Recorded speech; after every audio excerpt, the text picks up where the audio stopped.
Follow my boy, Stay Ready Boxer. He's the best. Let's go, champ. You ain't gotta get ready, stay ready. You ain't gotta get ready, stay ready. Hey, you ain't gotta get ready, stay ready.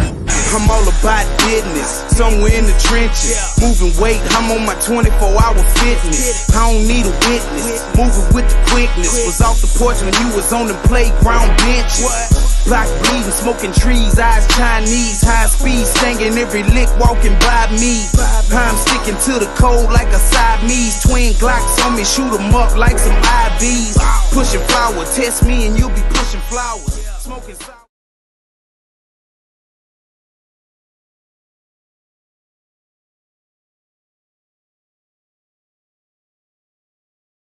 I'm fucking with my business. What up, world? What up, family? It's your boy Mac with Stay Ready Boxing TV coming at you with some news you can use and another episode of RingSide Views. We on episode 69. You know what I'm saying? We got people falling in already. I feel it. I appreciate y'all coming through. Chef Boy D, first one in the building. I got my brother, Odd Fella, Jay Steels from the north side. And I got my brother, the Jab Jamboree, Judge Galvatron, Ultra Active, Quattro Cinco. I know I'm missing one, but I'm going to get it next time. What's up with it, little bro? And then I got my other brother, Money the Writer, Money the God, the Big Stepper, Money. What's going down, little bro? What's going on, bro? I'm just not saying, I swear to God, bro, I ain't see the thing. I'm like, oh, shit. I just went live. Good. You on time. Yes, sir. Yeah. What's up with it, fella? What's up with it, Lawrence Williams? What's up, G5 Gabe? What's going down? Acting hard, what's going down? They quiet as a church. What's shaking, champ? I'm just looking forward, man, to December 12th. I'm just plotting and scheming. I'm just waiting for this confirmation, man. You know what I mean? This white boy on color people time right now. I'm waiting for that goddamn confirmation, but They done brought out retirement, Mac. They done brought a nigga out of retirement. I heard, bro. What's up with it, Joe Jack? What's up with the Architect one? Yeah, I heard, brother. I heard you finna do some battle rapping. You over here finna be hit, man, hollering shit out of St. Louis. Nah, I'm gonna be Monty Brown. I'm better than that nigga hit, man.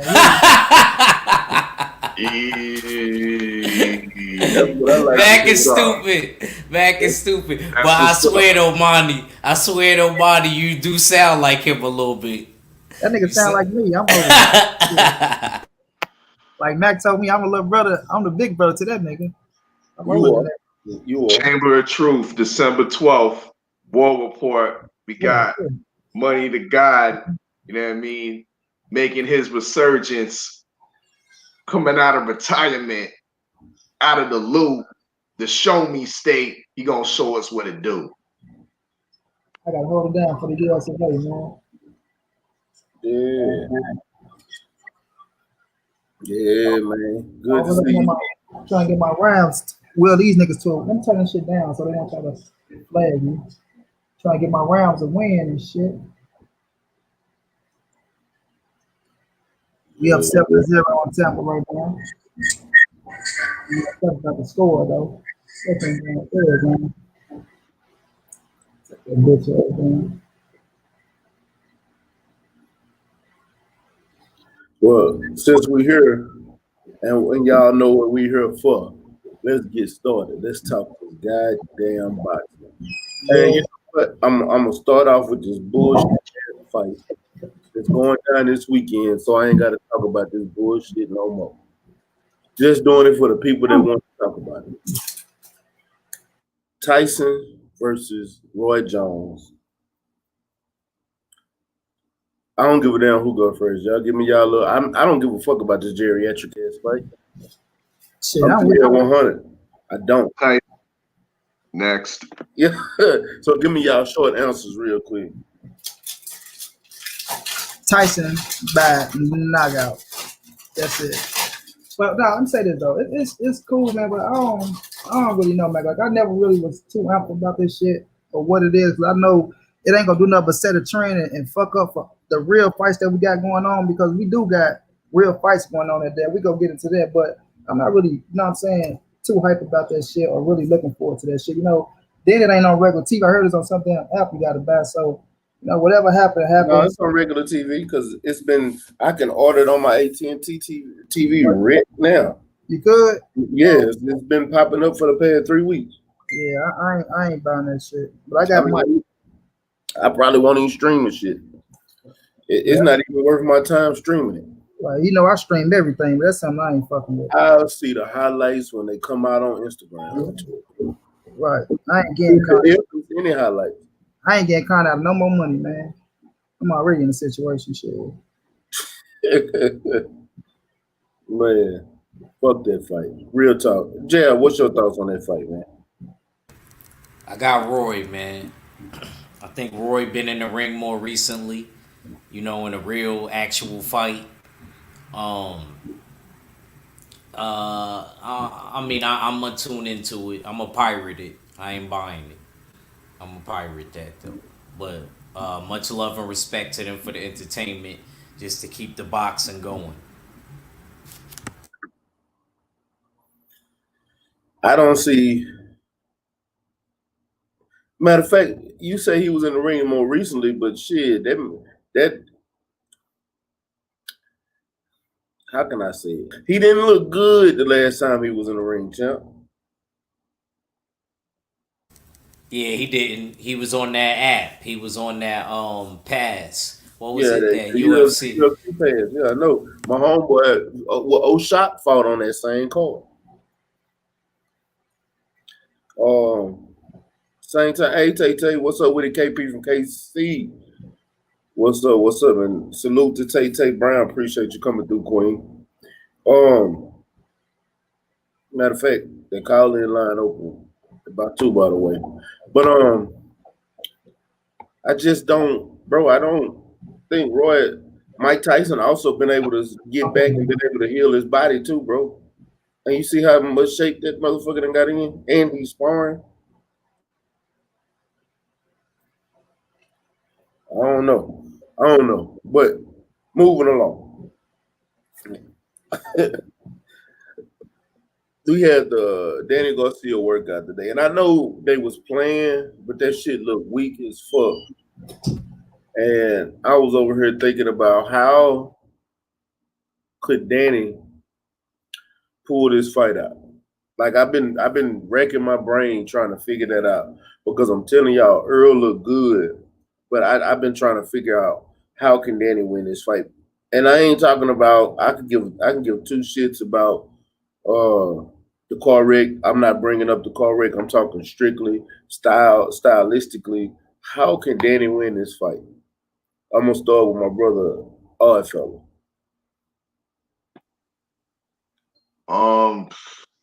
Yeah, it's hard. Yeah, after looking at that workout, it's hard to make a case.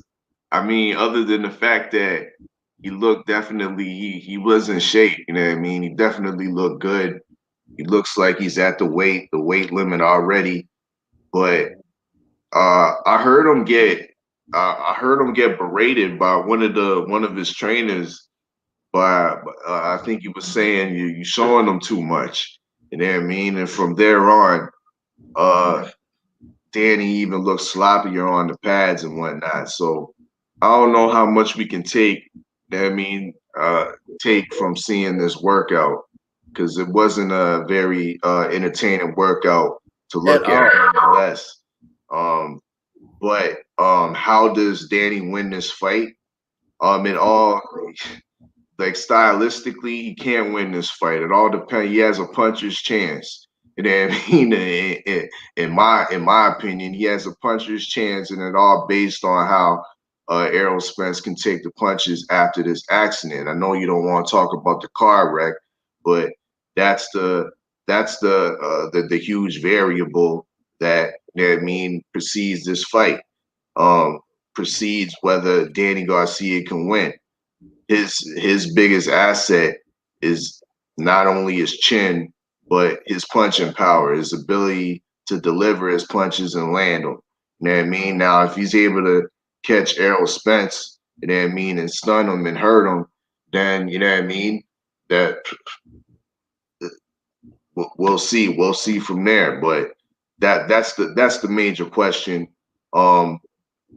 Like I said earlier, stylistically, he don't have. I don't think he has what it takes to beat Errol Spence.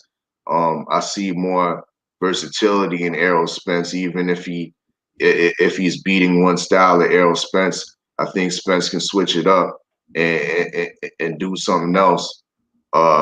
Work off the back foot. Use lateral movement around the ring. It's not always going to come forward at you. You know what I mean? He showed that his boxing ability and his pedigree in the Mark Garcia fight. So you can definitely utilize that with a flat-footed guy like Danny Garcia. One thing I did see that was once again notable, and he was getting roasted on in the comment section or in the chat during the workout, is like he's hella flat-footed. You know what I mean? But that's just the way he is to set his punches. You know what I mean? To get that. Huh? That's my problem with him. Yep. I mean, so he's going. That's a recipe for it. A guy with movement, he's gonna have problems. You know what I mean? So Errol Spence definitely has the acumen to move, to utilize and not move over exaggerately, you know what I mean? But at the same time, move with angles, you know what I mean? Make subtle movements to get Danny off of his square, you know what I mean? Subtle movements. Danny don't want to move around. He don't want to bounce around. He wants you to be in front of him, pretty much. So I don't see him winning this fight. You know what I mean? He got to punch his chance. It's all on Errol Spence's chin and how he comes back from this car accident and whatnot from a year's being outside of the ring, shaking the rust off. You know what I mean? It's gonna take. Danny's a slow starter. You know what I mean? Him and his father admitted it's gonna take 3 rounds for him to warm up. Well, it's gonna take Errol Spence 2 to 3 rounds to warm up to shake that rust off. So we gonna see, man. It's gonna be interesting, but I have Errol Spence winning this fight. You know what I mean? Not by no knockout, but by a comprehensive decision. That's my take. We're gonna come back to it. At Supreme Beach, check your email. Shout out to Mr. Sheldon and D Hodges in the building. Shout out to Sir Ken. Shout out to JJ. Appreciate y'all coming through, family. I gotta go to I gotta go to Money Brown Nicks and Money. I gotta tell you, you gotta be optimistic on this one because I know how much you are Earl fan, just like myself. So be optimistic. Give me your keys to victory for Danny in order for Danny to win the fight, and how does he have to use these keys? That's why I came out and said for him to win this fight because I like Danny, but he's gonna have to do something that he never did before, and that's fight a dangerous fight. He got to come out and force Earl to fight. You know what I mean? He got to try to make it like Sean Porter did it, and we know that's not his style. He'll wait counterpunchable. He got to try to come out and jump on Earl, like come out and say "fuck it, I'm gonna take it to you." Like I ain't saying go balls to the walls on no stupid shit, but you can't sit back and wait for Errol Spence and let Earl get comfortable with the leverage and find his range and start picking your ass off. You have to make Earl uncomfortable in the ring and test it out and see if his ass 100% okay. You know what I'm saying? Go out there and make it uncomfortable for him early. You the man that's been in the ring, more active. So go out there and try to take it to his ass, get to his body, come upstairs. But majority just force his ass to fight and don't let him set and get comfortable in the ring. You know what I mean? And with him doing that, it's gonna be dangerous. You know what I'm saying? It's gonna be dangerous. But at the end of the day, shit, what do you got to lose? You know what I mean? It's up to you to go out there and take the belts from the champion. You can't sit back and wait. You can't sit back and wait because if you do that, you let Earl ass get comfortable, then you're gonna be in trouble. So you have to go out there, be smart while you're doing it, but at the same time, say, fuck it, I'm taking the fight to you. I'm gonna try to be first out here, and we go bang this motherfucker out. You know what I'm saying? And force you to fight and give me the chance to land my shots, especially my no-look hook. You know what I'm saying? So that's how you gonna get a chance to land it, to force Earl to shoot some shit that he ain't trying to do, and him get out there and you know what I'm saying, stay in your range of distance and try to shoot that no-look hook and catch his ass on his chin and see if he can take that motherfucker. Because if you don't go out there and fight a dangerous fight like that, then I don't see nothing you can do. You know what I'm saying, to beat Earl Spence. But he gonna have to get out there and fight a dangerous fight and try to take it to Earl early on and see where Earl see if he's back 100%. You know what I'm saying, from being out the ring from that car wreck and having that time out the ring. No car wreck. I don't want to talk about the car wreck. Yeah. Yeah. And the reason I left you last is because you're a resident boxer. And you're gonna look at it from a coach's and a boxer's lens, like a game plan. So I gotta ask you, what is your keys to victory? How do you think Danny can go in this fight and win this fight? I believe he gonna have to be able to bring something different, kind of like with one of the brothers. I don't remember if it was Odd or Monty, when one of the trainers that was assisting Angel in the workout, and he was saying you're gonna have to be different. You're gonna have to bring something different to the table with Earl, and I completely agree with that, like 100%. Something different than you even bought, even in the fights that you lost. So I think Danny is definitely gonna have to be aggressive in this fight. He's gonna have to get Earl's respect in this fight. He's gonna have to have a jab in this fight, even though it's a lefty versus a righty, and it's hard to establish a jab when it's a lefty versus a righty. You know what I mean? You gotta have really good eyes. You know what I'm saying? So and Danny got good eyes, but I just feel like, is his punch rate gonna increase? That's one thing that I noticed about Danny. Earl punched a whole lot. You know what I'm saying? And I felt like, and it's accurate, and he got good hand positioning, punch placement, and he got good feet positioning. He always, I was just gonna say that. 9 times out of 10, he's always in a position to punch if you pay attention. And not only that, when he punches, he rotates. See, that's one thing I could give him and Derek James. They understand about punch pressure and stuff like that, and rotating your body behind the punch. And I don't want to give away too much, but I don't want you to give away too much. You know what I'm saying? But give him no edge. He might have the ops listening and shit. But that's just what I feel. In order for Danny to win, he gonna have to beat Earl to the punch. He gonna have to be accurate, and he's gonna have to have a better work rate than he normally has. And my brother, Cadillac Red in the building. I'm gonna ask you the same question before I give my thought. What is your keys to victory? What does Danny have to do to win this fight? But listen to me when I ask you this. It has to be optimistic, because I know all 5 of us got Earl winning this fight. And I don't want to hear about the car wreck. Like, I need a realistic, stylistically answer on how you think Danny can win this fight. And I'm gonna tell y'all. I'm gonna tell y'all why I asked this question after Cadillac goes. So, what's your thoughts, Cadillac? And tell the people. Introduce yourself to the people, my brother. What up with it? It's Cadillac Red, Supreme Beats Boxing Talk. You know what I'm saying? Fire ass show Friday. With we did a show. You know what I'm saying? I did a little vlog today and shit. You know what I'm saying, about Bud and shit. Hopefully we can get him off the plantation and shit, off Top Rank Plantation. Nah, don't even worry about it. This is a waste of time. Oh. But yeah, man, you know what I'm saying? Follow us Instagram, Facebook, YouTube, Supreme Beats Boxing Talk, all that good shit. As far as what Danny could do to win, I don't know, man. I kind of agree with Moni, man. You gotta put that pressure on him, man. It's gonna have to be some pressure. It's gonna have to be some shit that you ain't seen from him before. That's what I, you know what I'm saying? That's what I think. It's gonna have to definitely be some shit you ain't seen from him. He gonna have to be like try to put Spence on the back foot. And I don't know, man. I don't see him doing that. I just don't see him doing this hard. I mean, I don't really see too many keys to victory for him. Catch the Rona and get out the fight. Shit.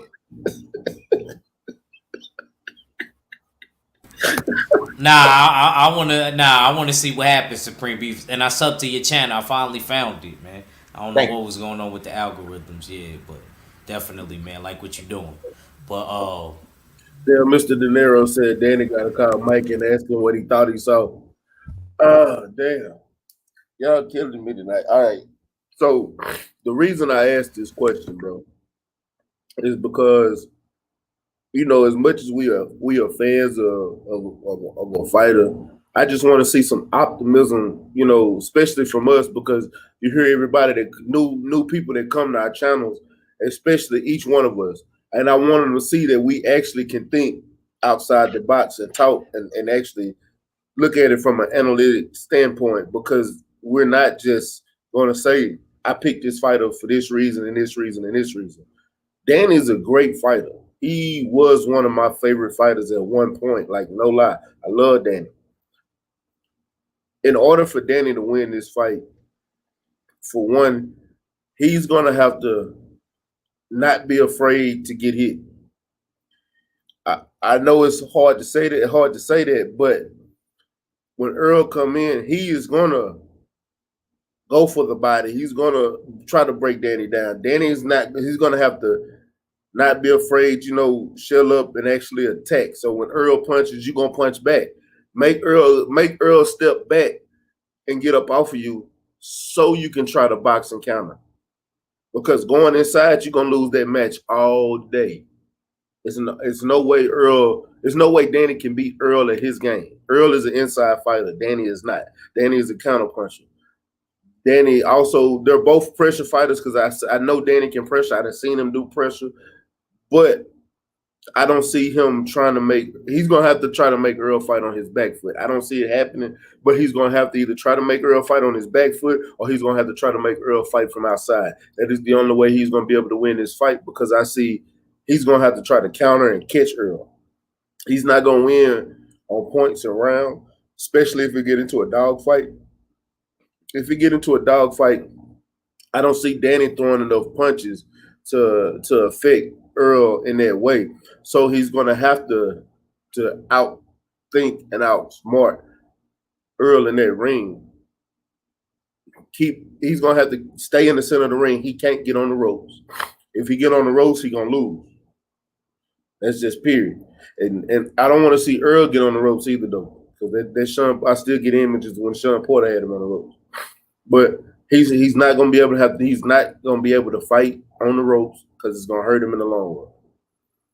That's my thoughts on the keys to victory for Danny Garcia. But with that being said, let's get to these Earl Spence keys of victory. Hold up. I got a small key. We was talking about it earlier, me and Act. You know what I mean? It might not be a key, but it might be a crack, you know what I mean, in the window. And with regards to, because Errol Spence himself, he mentioned that he was sore, you know what I mean? His neck and his back been sore for for months, you know what I mean? So that to me, that's a message to Danny that he should at least try to target the body, you know what I mean, and see what that body do, you know what I mean? And I think that could pay major dividends, you know what I mean? Definitely, once again, coming off a year layoff, you know what I mean? Rust, and then hitting that body where that, you know what I mean? Not to mention, we're not talking about the head, we're talking about the body trauma that dealt with a lot of the impact too. See what, you know what I mean? Got to test that body out. So I think that might be a key to victory, a small key to victory for Danny Garcia right there. Right. And Lauren, we did give our keys to victory. Everybody was talking about how he got to change up. I told you I came from a boxing aspect on what to do inside the ring. Everybody else was talking about he's going to have to come with a different look, change it up on Earl and things like that. I'm speaking on it in a general aspect of him actually being in the ring and they're actually fighting. He's going to have to not be afraid to get hit and actually when Earl is going inside the punch, he's going to have to shorten up those hooks. He's going to have to try to figure out a way to use his jab because Earl is a southpaw. He's going to be standing on his jab side. He's going to be able to take that jab away. I can guarantee you he's going to be able to take that jab away. But he's going to have to figure out a way to make Earl back up off of him and utilize that jab so he can box and keep Earl at bay from getting on the inside. I gave you some keys to victory. It's great keys to victory. Money gave you keys to victory, and Act gave you keys, and all fella did. I got one more. Stay ready. Yeah. You need to have a plan B and be able to adjust on the fly. Mm-hmm. Because Earl's going to bring that motherfucking plan B up out your ass. You know what I'm saying? A is not going to work, so you definitely need to have a plan B. Well, it depends on what A is. I mean, I'm just saying though, just be able to adjust. Yeah, he's gonna have to. Yeah, I 100% agree with that. Danny has one of the greatest chins in boxing. I haven't seen nobody drop Danny. I haven't, and I think that's gonna be an advantage to his side, to where he can. When I say he can't be afraid to take punches, he's gonna have to utilize that. You know what I'm saying? Oh. Let me go through these comments. Salute, seen and unseen boxer. JJ say Danny has an iron chin, and how about the basement? How about the basement though? I don't know what that stomach look like. What's up with it, brothers? UK, appreciate you coming through. He said Earl throw great head punches, but he also a body snatcher. Exactly. Earl said Danny has to get that right hand going. He can't allow Spence to get off more than 2 punches without firing back. Basically, that's what I'm basically saying, man. He can't be afraid to take those punches and hit back. He's going to have to throw when Earl's throwing. He's going to have to, because Earl is not going to stop throwing. He is not going to stop throwing. Hold on. What is G5 Day? I was G5 Day speaking to the chat. You speak to the chat, y'all speak back. He said Danny switching to southpaw like he did in the Red Cat fight. Yeah, but that Red Cat fight, I think he did that because he already knew he was winning that fight. That's a negative. Ain't no way he's southpaw against Earl. Yeah, I'm gonna say, can you imagine him switching to a southpaw for somebody who's actually there to fight him? You know what I'm saying? I'm not saying Red Cat wasn't there to fight him, but Red Cat wasn't no match for Danny. It's a difference. Yeah, Danny his defense ain't that good to switch to a southpaw. You know? So what's y'all keys to victory for Earl? I'm gonna come back to you, Supreme. Shit, the same thing I said for motherfucking Danny. Don't catch COVID. You got the guaranteed win. Now let me stop. But I think we're talking about that COVID shit, but you speak that shit into existence and fuck up the fight, man. No, I'm just saying. I said don't catch it. You know what I'm saying? Don't. You know what I'm saying? Be safe out here. Just show up. Knock on some wood. I think knock on some wood. We too close, nigga. We talking about this. I knocked on it for you too. You know what I'm saying? But nah, real shit though. I think just do what Earl do. We gonna put that pressure on him. Definitely. It get brighter over here on my screen. Nah, it got brighter when you lit up the match. Yeah. I don't know. But yeah, definitely go give him that body work. Take advantage of that flat-footedness. And stay, like I said, stick with that jab. That jab and that body work gonna do wonders.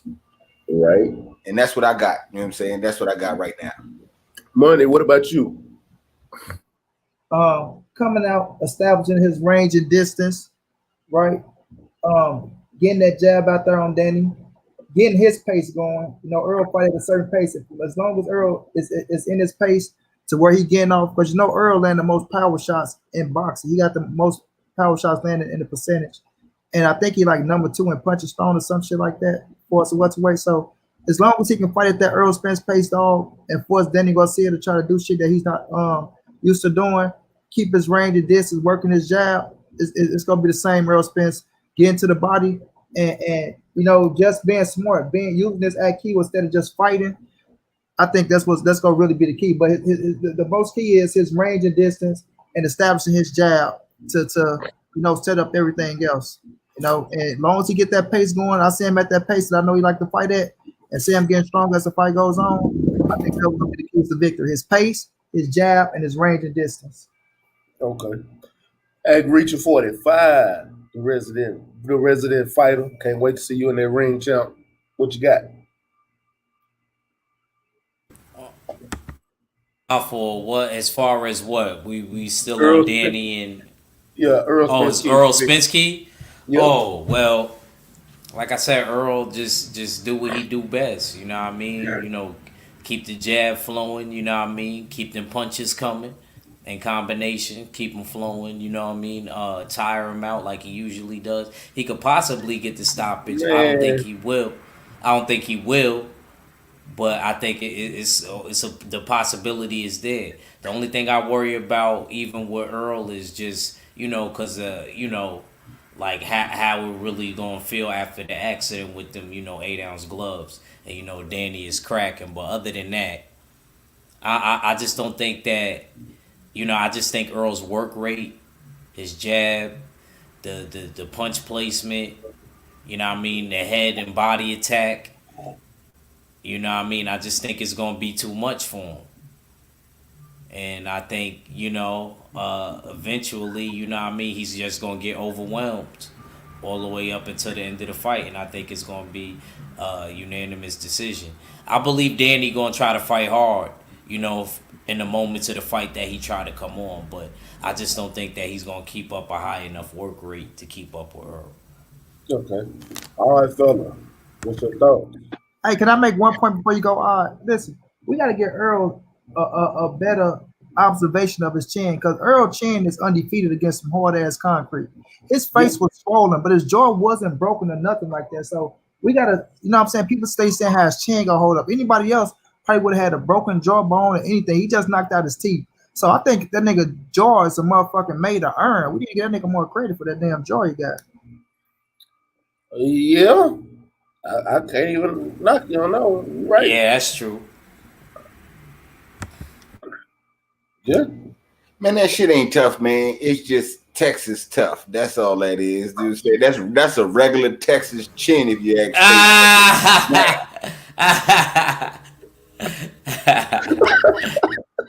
Hey, that made me think about what OG said this morning on 78 said this morning.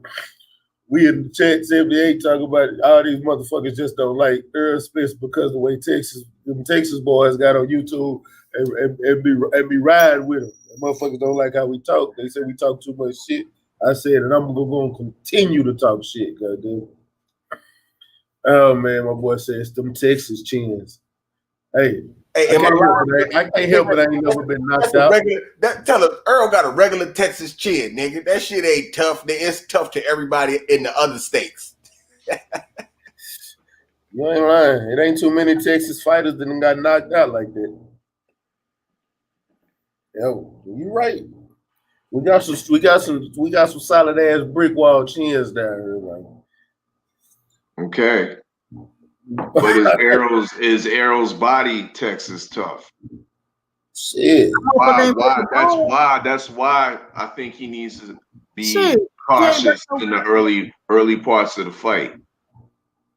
Which I believe he needs to pump that jab, you know what I mean? Utilize the jab, like Monty Brown was saying, you know what I mean, establish distance. But as far as the regular come forward style, you know what I mean, that we're accustomed to seeing Errol Spence implement, I don't think he should go with that style, you know what I mean, in the first part of the fight. You know what I mean? I think he should try to use lateral movement, utilize the jab, once again, establish that distance and keep away from Danny. You know what I mean? Because the closer Danny is, the closer the higher the possibility he can land body punches, and we don't know if that body is Texas tough anymore. So, I mean, utilize your boxing acumen. We know he's a better boxer than Danny. He's more athletic. Once you get your bearings under you, then we can go back to the old Errol Spence and start walking Danny down and looking for the stoppage and styling on Danny when there's less luster off of his punches, when the stamina is, when there's less gas in the tank with Danny Garcia. Then we start turning up. I think he should be cautious in the early parts of the fight. Those are my keys for Errol Spence to basically style on Danny Garcia. You know what I mean? In his comeback fight. My brother 503 Line has entered the building. What's up with it, little bro? What's up? What's up? What's up with it, fellas? What's good, Stay? Man, chilling, family. Chilling. Nigga sound a little tired though. I thought No, we sound like he just got through eating woke up and eating a bowl of cereal right now. You feel me? Where that energy at, nigga? Man, On shit, that football, I on done that had a football long shit. weekend, bro. These football games and practice and shit. That shit weighing me out, man. I'm glad this shit finna be over with, bro. This little league football shit is a nigga drain your ass, bro. This shit a full-time job. Go ahead and put him in boxing, man. Go ahead, put him in boxing. Oh yeah, that's coming next. That's coming next, man. We finna Uh, we finna do a lot of off-season work. You know what I'm saying? And boxing gonna be one of our goddamn outlets too. What y'all cooking on though, bro? Earl Spence and Danny right now. We've been on them for the past 30 minutes. Matter of fact, I'm gonna go ahead. Let me go ahead and give my point on Earl, and then I'm gonna ask you both questions I asked Pet. Uh, I do want to say this about Danny before I go. I know we all talk about Danny being flat-footed, but on some real shit, that can actually be an advantage to some fighters. And I think that's one of Danny Garcia's advantages because Danny throws that no look left hook, and that's where he gets his power from is being flat-footed like that. I think Earl is more powerful than Danny. I think he got way more power. Even without working with Blu-ray, I think Earl got more power than Danny. But Danny draws his power from his legs when he throws that no look left hook. So there's a lot of that. That's where it comes from. So I think that can actually be an advantage in Danny way. But for Earl to win this fight, Earl just gonna have to get inside and bang that boy body out. Because I don't think Danny got a good body. I don't. I think he utilized this camp to try to work on his body, but you can't prepare for body shots overnight. You got to prepare for that shit over your entire career. Y'all see, Earl actually has been working on and getting his body prepared to take those type of punches. Danny hasn't. I've seen Danny get hurt to the body a few times from different people. Even Lamont Peterson hurt Danny to the body. So I think breaking Danny down, starting off going to the body, I think that's going to be a good look for Earl and working his way up. And I think Earl is going to win this fight I think he's going to drop Danny a few times. I think Earl is going to be the first person to drop Danny. I think he's going to drop him by 2 times, but I still think Earl's going to win off a unanimous decision. I don't think he's going to get the knockout. And one of the reasons I say that because I do believe that Earl is stronger than Danny. We've seen Earl drop Sean Porter. Danny couldn't even do that. You know what I'm saying? And Danny was hitting Sean with some shit. But when they played the South Side, the Ritters, Sean felt every one of them punches. Sean Northurman couldn't do it, big bro. Yeah, Sean Northurman. You know what I'm saying? So that I think Earl got the advantage with power there, and I think that's what I think. If Earl because this Earl says this is his tune-up fight. You know what I'm saying? Because the type Danny's gonna be right there in front of him, and I think he's gonna go in there and like Lawrence said earlier, Earl is too athletic for Danny, and I think he goes in this fight, and I think he goes in here and he wins in dramatic fashion. You know what I'm saying? And 503, I'm gonna ask you the last question first.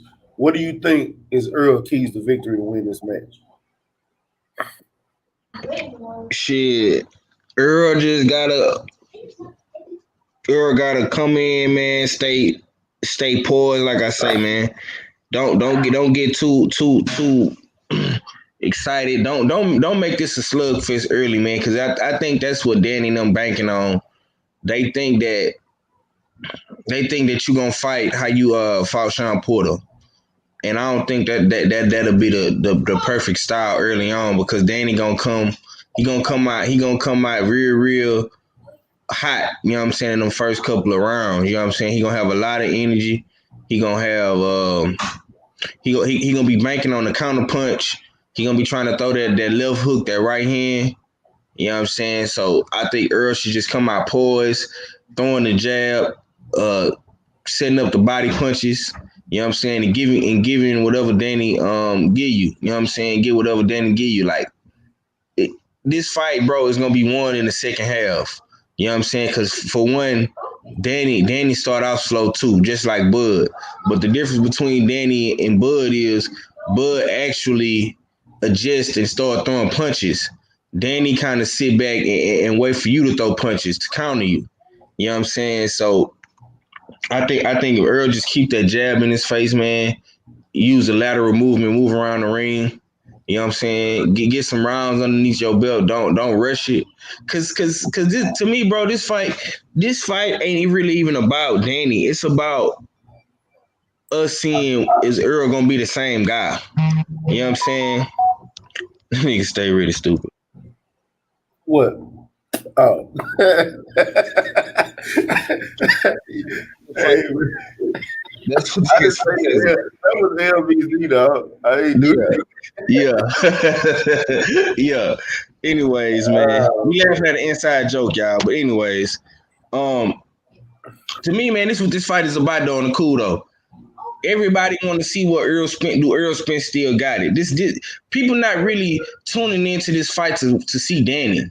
You know what I'm saying? Like they say, this the Danny Garcia show, all this and all that. Niggas not tuning and buying this pay-per-view to see you, cuz. We buying this motherfucking pay-per-view to see if Earl Spence is gonna be the same. You just on the motherfucking me show. You know what I'm saying? But it ain't your show. It's the Earl Spence show. You know what I'm saying? Right now, what about it? But they got this bullshit ass Mike Tyson run. Man, they got this bullshit on my goddamn pay-per-view. Man, well, move this shit out the way so I can go and purchase this fight.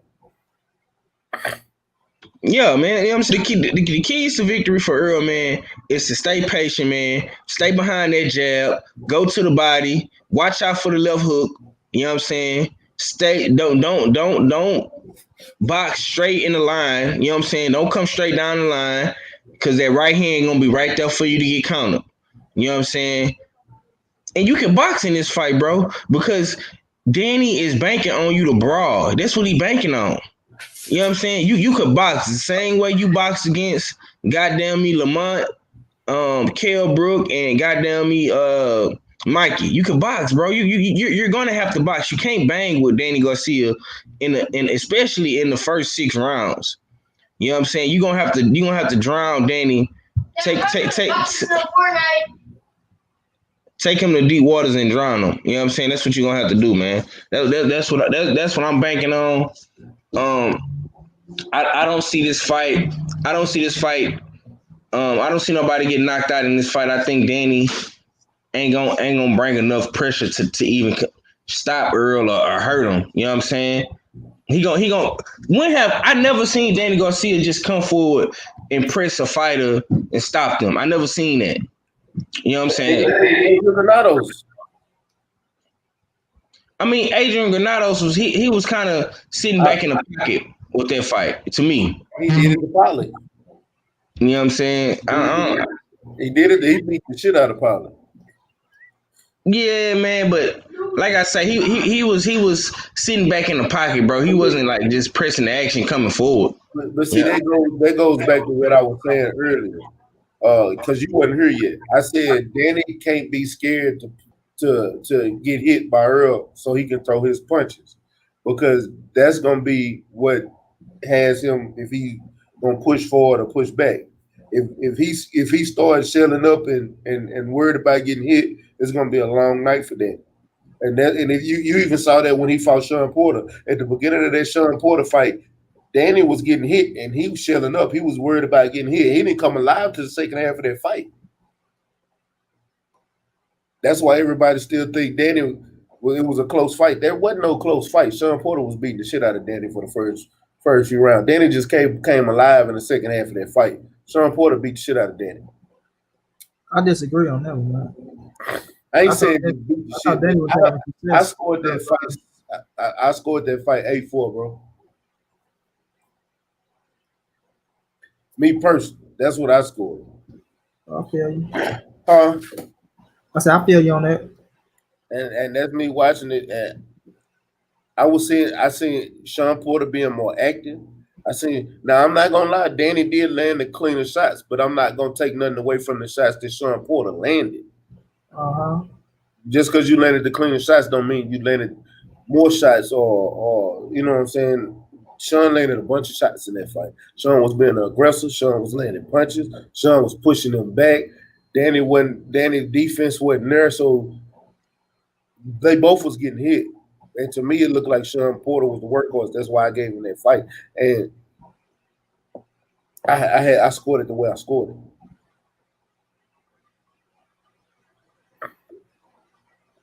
What's up with it, Renee Boxing? I see you in the building.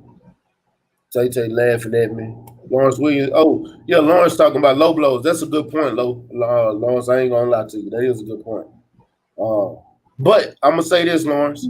In that Sean Porter fight, Earl Spence was not hitting Sean Porter with low blows, because if you go back to the beginning of that fight, when Bayless told him, he said right here, Sean Porter belt line was high. Earl was hitting him on his belt line. It was legal. The ref already told him. Am I lying, money? No, but the thing with Earl, he talking about them low blows. You got to understand and see what they know. That dude's a body puncher. When they trying to block with their elbows, punches just happen to go down low. So it ain't like they do it on attention. But sometimes when your head in somebody's chest, dog, and you got them on the ropes, you firing your shit. It ain't that you trying to hit them low, but you firing your shit off. And wherever them motherfuckers land, they land. They ain't that it's low blows, but it's just boxing, dog. So neither one is intentionally trying to shoot low blows. So yeah, Danny has intentionally threw some low blows now. Yeah, but I ain't gonna bring low blows into this shit. They go in there and bang. Yeah, I ain't gonna bring low blows up though. And he said if Spence is boxing for range, and left hook is a non-factor, especially with Danny's slow feet.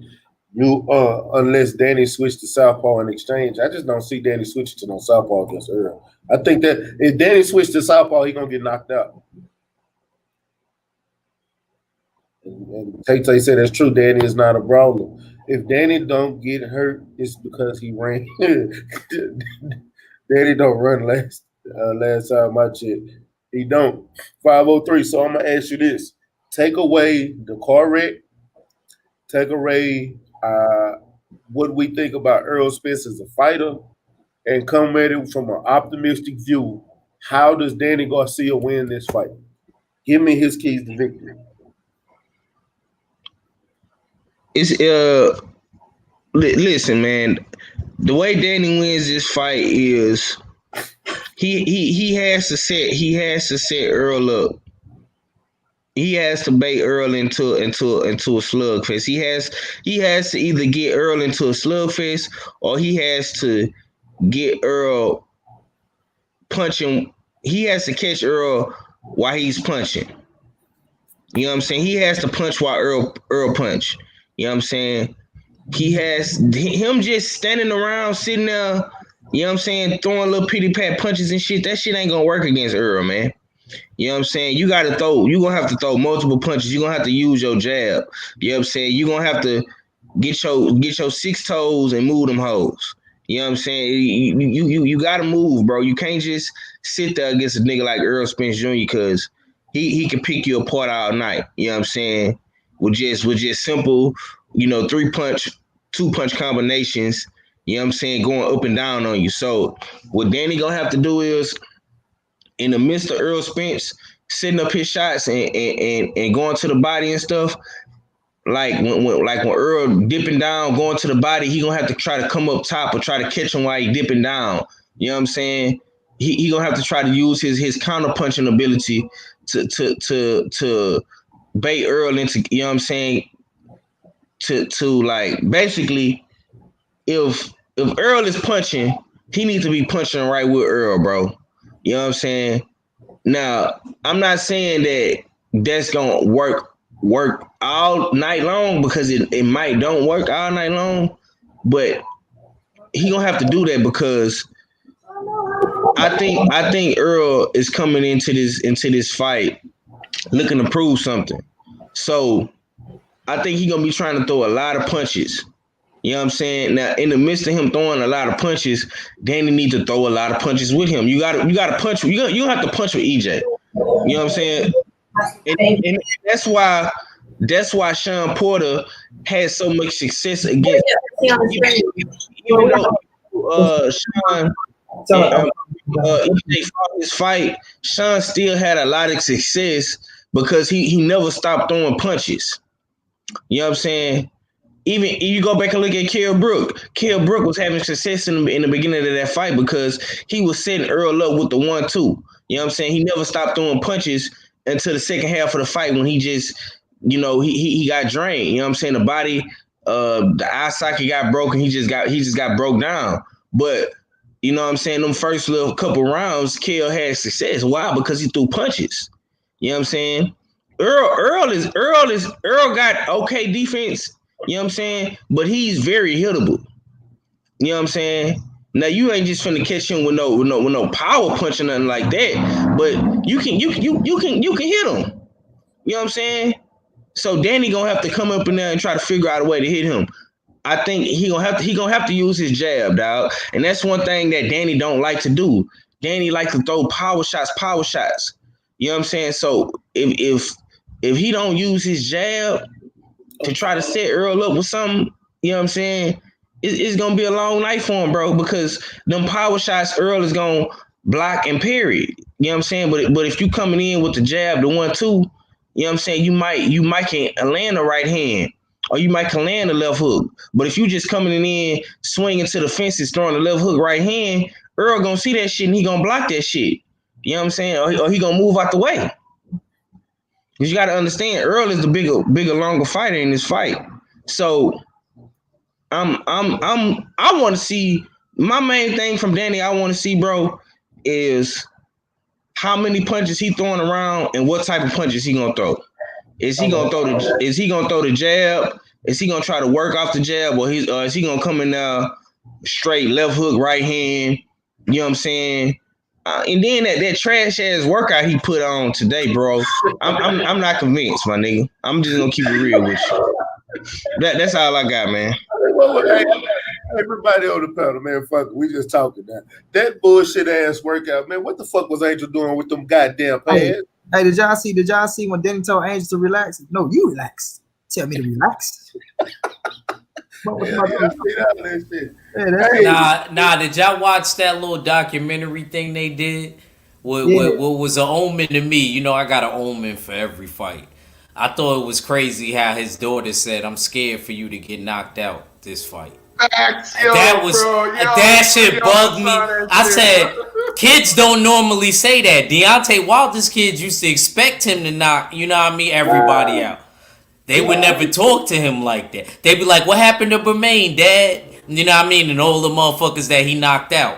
You know what I mean? So when kids is starting to be like, you know what I'm saying? Like, that was kind of crazy to me. That was an omen to me. Like, she's a little kid though. She's smart though to say that shit. I was I didn't see that. I swear to God. I was not expecting that answer, dog. I don't even. I'd have started this show off with that shit if I'd have saw that shit. I'd have had this shit playing in the background. Yeah, she said. Real, that's how I felt about that shit too. Bro, you know how that's gonna be playing in the back of that nigga head, fool. And he said, I forgot what he said. What his response back to her was. He said something like, "Daddy, would be good." He said that's why they go to the gym and work hard. So that was something like that. You know what? He said something like that. That was on episode 1, right? That was on episode 1. Daddy doesn't fall down. That's why Daddy works hard. Hey, LB, Daddy works hard in the gym. That was on episode 1, wasn't it? When he was in the crib and he was talking about how he named his daughter Philly or some shit. Yeah. Okay. Y'all remember that shit? Yeah. Okay. You know we working night and day. Hey, I didn't want to talk about it, but this shit keep coming up and more shit keep coming out. Man, Bob Earl is still going in. Nigga, after Bud then took up for Scam Daddy, he done came. Nigga, Bob Earl came back out of the media. Nah, fuck that. I gave him over to Todd LaBeouf and told him to take care of this shit. I didn't wash my hands with the motherfucker. Say, man, what the fuck is going on in this Bob Earl? I don't give a fuck what the fuck going on, man. Shit, I said Bob Earl he called Terrence and said, "I've been talking shit about you. Your name's been in the headlines more than it's ever been. Don't tell me to shut the fuck up." That's why bro, I know. Money, did not say that earlier? Yeah, say it. I did not say that earlier. Publicity stunt. I'm trying to tell you, see, look, see, stay ready. We be seeing it, and that's why Terrence like, man, I know it's hard. I know it's hard. He just like Jesus. I know him. He got me. That's that man. Hell no, man. Look, man. Hey, my nigga, is that Squidward, cuz? What the fuck is that? No, it's Angel Garcia, man. You No. talking bad about Danny, man? Let me tell you, all you little nappy heads in here, man, talking bad about my Danny. He was born with 11 toes. and the doctor told me, he said, Danny always have a foot like Howard the Duck. But Danny's the real champion, man. You talk about Errol Spence nappy head or nappy head black face. Terrence Crawford, man, we beat all you blackies, man. We whoop all you. It's all about Danny, man. Not the crying, dog. Y'all know motherfucker Angel Garcia be crying like Dick Fields and shit. Every time we talk about his struggle, every time we talk about the struggle, I was picking garbage. I had to pick up trash off the you know. But that's right. I had to pick up garbage. Nigga, you was a garbage man. And I had to go to work in the morning. Nigga, I gotta go to work in the morning. That's what natural American motherfuckers do. You pay your dues. That's what you're supposed to do, motherfucker. I don't know who quick to crying, that motherfucker or Jim Lampton. Both of them motherfuckers break out in tears quick. Oh, I love Jim Lampton. Oh my God. Oh my God. Arturo got it. The blood, sweat, and tears. If you look at the fight, it's nothing like it, Roy. And if you learn that we do, and Manny Pacquiao has went out there and did what he had to do. That motherfucker cried his way into the Hall of Fame. Like a motherfucking nigga had a fresh set of tears every fight, goddamn. Exactly. That For motherfucker all white fighters, though. I seen John Molina lose, and that nigga was crying. John Molina showing blood, got knocked out. Jim, throwing it all out there, Roy. He lost. We'll never have another one like him, Roy. Never. Larry Merchant was the most disrespectful, though. That motherfucker, I never forget what he told Roy. Roy said, you never know what happened in the Roy Jones fight. He said, you might get knocked out, Roy. He said, somebody might get knocked out, too. You know, Roy had to follow back. But I was like, damn, son, these motherfuckers don't even respect Roy no more, man. They never have. Roy said, shit, you might get knocked out. He should have. He should have. Man. Y'all playing shit like that, man. Appreciate it for his boxing vlog, man. You heard what Floyd said? You heard what Floyd said to him? You heard what Floyd said back to him? Floyd became my favorite fight after that shit when he did that. You heard him. Right. That's when he became my man right there. When he said, you heard him. Then the elevator. Leonard was the nigga behind that. You heard him. That's when I fucking Leonard right there. You heard him. You won't do nothing. Leonard was ready to jack his ass up. HBO need to fire your motherfucking ass. You don't know shit about boxing. I said, hey, but you know what? He said, if I was 30 years younger, I'd kick your ass. He said, you wouldn't do nothing. Floyd used to give Larry Merchant the business. He deserved it, though, man. Floyd, that's not what we want to hear. You hit him with a sucker punch. That's what everybody want to see. Yeah, Floyd said, yeah, we're not here to talk about what he did, what I did. Yeah, but you still hit him after the bell. Listen, you ain't never gonna give me a fair shake. You always talk to Victor T. I'm gonna let you talk to Victor T. Because you don't ever give me a fair. What are you talking about? You don't know shit about boxing. HBO need to fire your ass. You not shit. That's not even my best Larry Merchant interview. My best Larry Merchant interview was when Lennox Lewis beat Klitschko. Oh my God. You'd have thought he beat his son. He said, but you were losing, Lennox. He said, well, look at the condition of his face. Hey,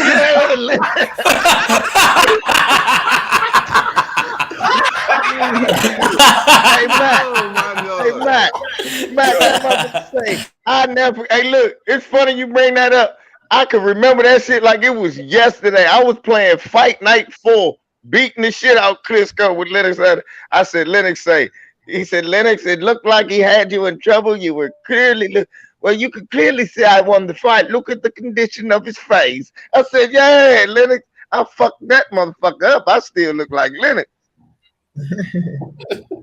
Ali had the best one though, y'all. Of course, he's Ali. That motherfucker told Ali one time when he was Cassius, said, Cassius, come on, just be quiet for 1 minute. He said, you know that's impossible. He said, come on, just close your mouth. He said, that's impossible. You know I'm the greatest, and I'm knocking out all bums. And if you get too smart, I'll knock you out. That motherfucker. And if you get too smart, I'll knock you out. I love what he said to Howard Cosell. Howard Cosell said, people think you're not the same man you were 10 years ago. He said, I asked your wife, you ain't the same man you was 2 years ago. Yeah, I remember that. I remember that one. Oh, man. Fuck Larry Merchant. Man, matter of fact, LV, you've been in the cut. I know you ain't been talking boxing because you've been keeping up with this basketball. My boy been on that basketball talk hard. Yeah. But I still been keeping up. I know what's going on. What you about to hit me with? Yeah, you know what I'm finna hit you with. Scam Daddy. Hey, look. Is he really Scam Daddy or is he telling the truth? Telling the truth. Okay, so I can't call him Scam Daddy, bro. He telling the truth about Bud, y'all think? So let me give you my perspective. If I'm gonna give you a perspective of what a job of a promoter is supposed to be. You're supposed to promote a fighter. Whether I don't give a fuck what he doing. Because I'm gonna tell y'all this. Let me tell everybody this. When he had Manny Pacquiao, nigga, did we see Manny Pacquiao do any goddamn talking? Did he go to the ring and fight? I did talking. Nah, we seen Manny go around and fuck up the English language all over the country. Exactly. Like John 3:16 said, and Mac, you're wrong because I did do a lot of talking. I said fuck Floyd Mayweather. I went around. I said, "Thank my Jesus. I do drug and cheat on Jenky with the prostitute. I was everywhere. You on time, Renee Boxer. You on time. I was in the rehab, and this little Philippine, and her name was Jenny. I was always fucking about Pacquiao and shit. He was Pacquiao in our country. He's a billionaire. He got charged. She said, I'm about to say, see, that's the problem right there. That's the problem right there with that one, Mac. You can't use him because most of his fans is international. Pacquiao don't have to be here to promote a fight. Okay, Lomachenko. But let me tell you what she said though. She said about Pacquiao. She said they did promote. They put that white man everywhere. You can't say look. Lomachenko beat 112 people like goddamn Julio Cesar Chavez. You said it though. They put that white man everywhere. Have they put Bud everywhere? No, because he didn't give a fuck about Bud. Exactly. That's my point. That's my point. Hey, look. I'm great pushback. I never ever push back in favor of the white man. What's wrong with me? Anyway, look.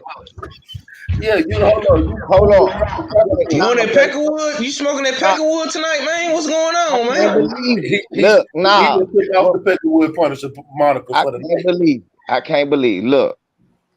So we can't fake like we ain't see Bud Crawford after he beat Victor Postal all over ESPN First Take with polo shirts on and the shit all flipped up, talking to Stephen A. Smith for about a year or two before they bigged up fucking Lomachenko. The problem is talking to Bud is like pulling teeth. He didn't say much. He don't got much of a personality. He pick and choose who he talk to. So if I'm Bob Arum, he shit on his black people. Right. If I'm Bob Arum, I'm an 88-year-old white man. Where the fuck I'ma go in the black community and pump up Terrence Crawford. I can't do that. I need Terrence to do that. Now hold To on, be hold honest. on, LBG. That's not true, because Bob Arum, that's what Bob Arum been complaining about. If you listen to what he really saying, he been saying, I talk to more guys in the LDBC than you. What the fuck is going on? That's not my people. Nah, but that's what I'm telling you. That's the truth. That's the truth. But nah. That's But what I'm look, saying. listen. You absolutely right. And look, the fact that he telling the truth, that's more to my point. You know Think what? about it. You know what? Hold on. I concede. I motherfucking concede. I'm sorry. Out of everything I've been doing to try to defend this shit, this nigga that came out with the facts. He didn't talk to more people in the LDBC. Hey, than look. goddamn Bud. How the Thank fuck? you.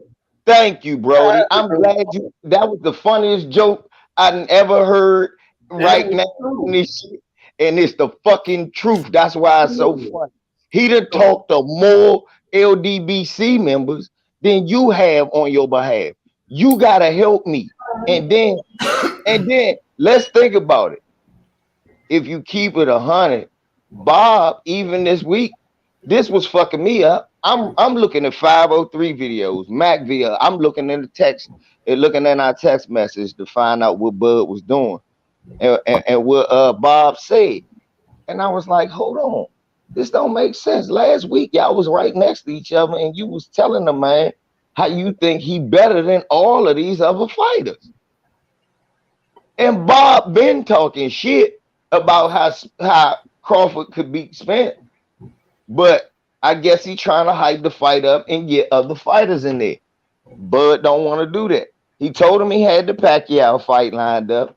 I don't understand. They both agreed face to face.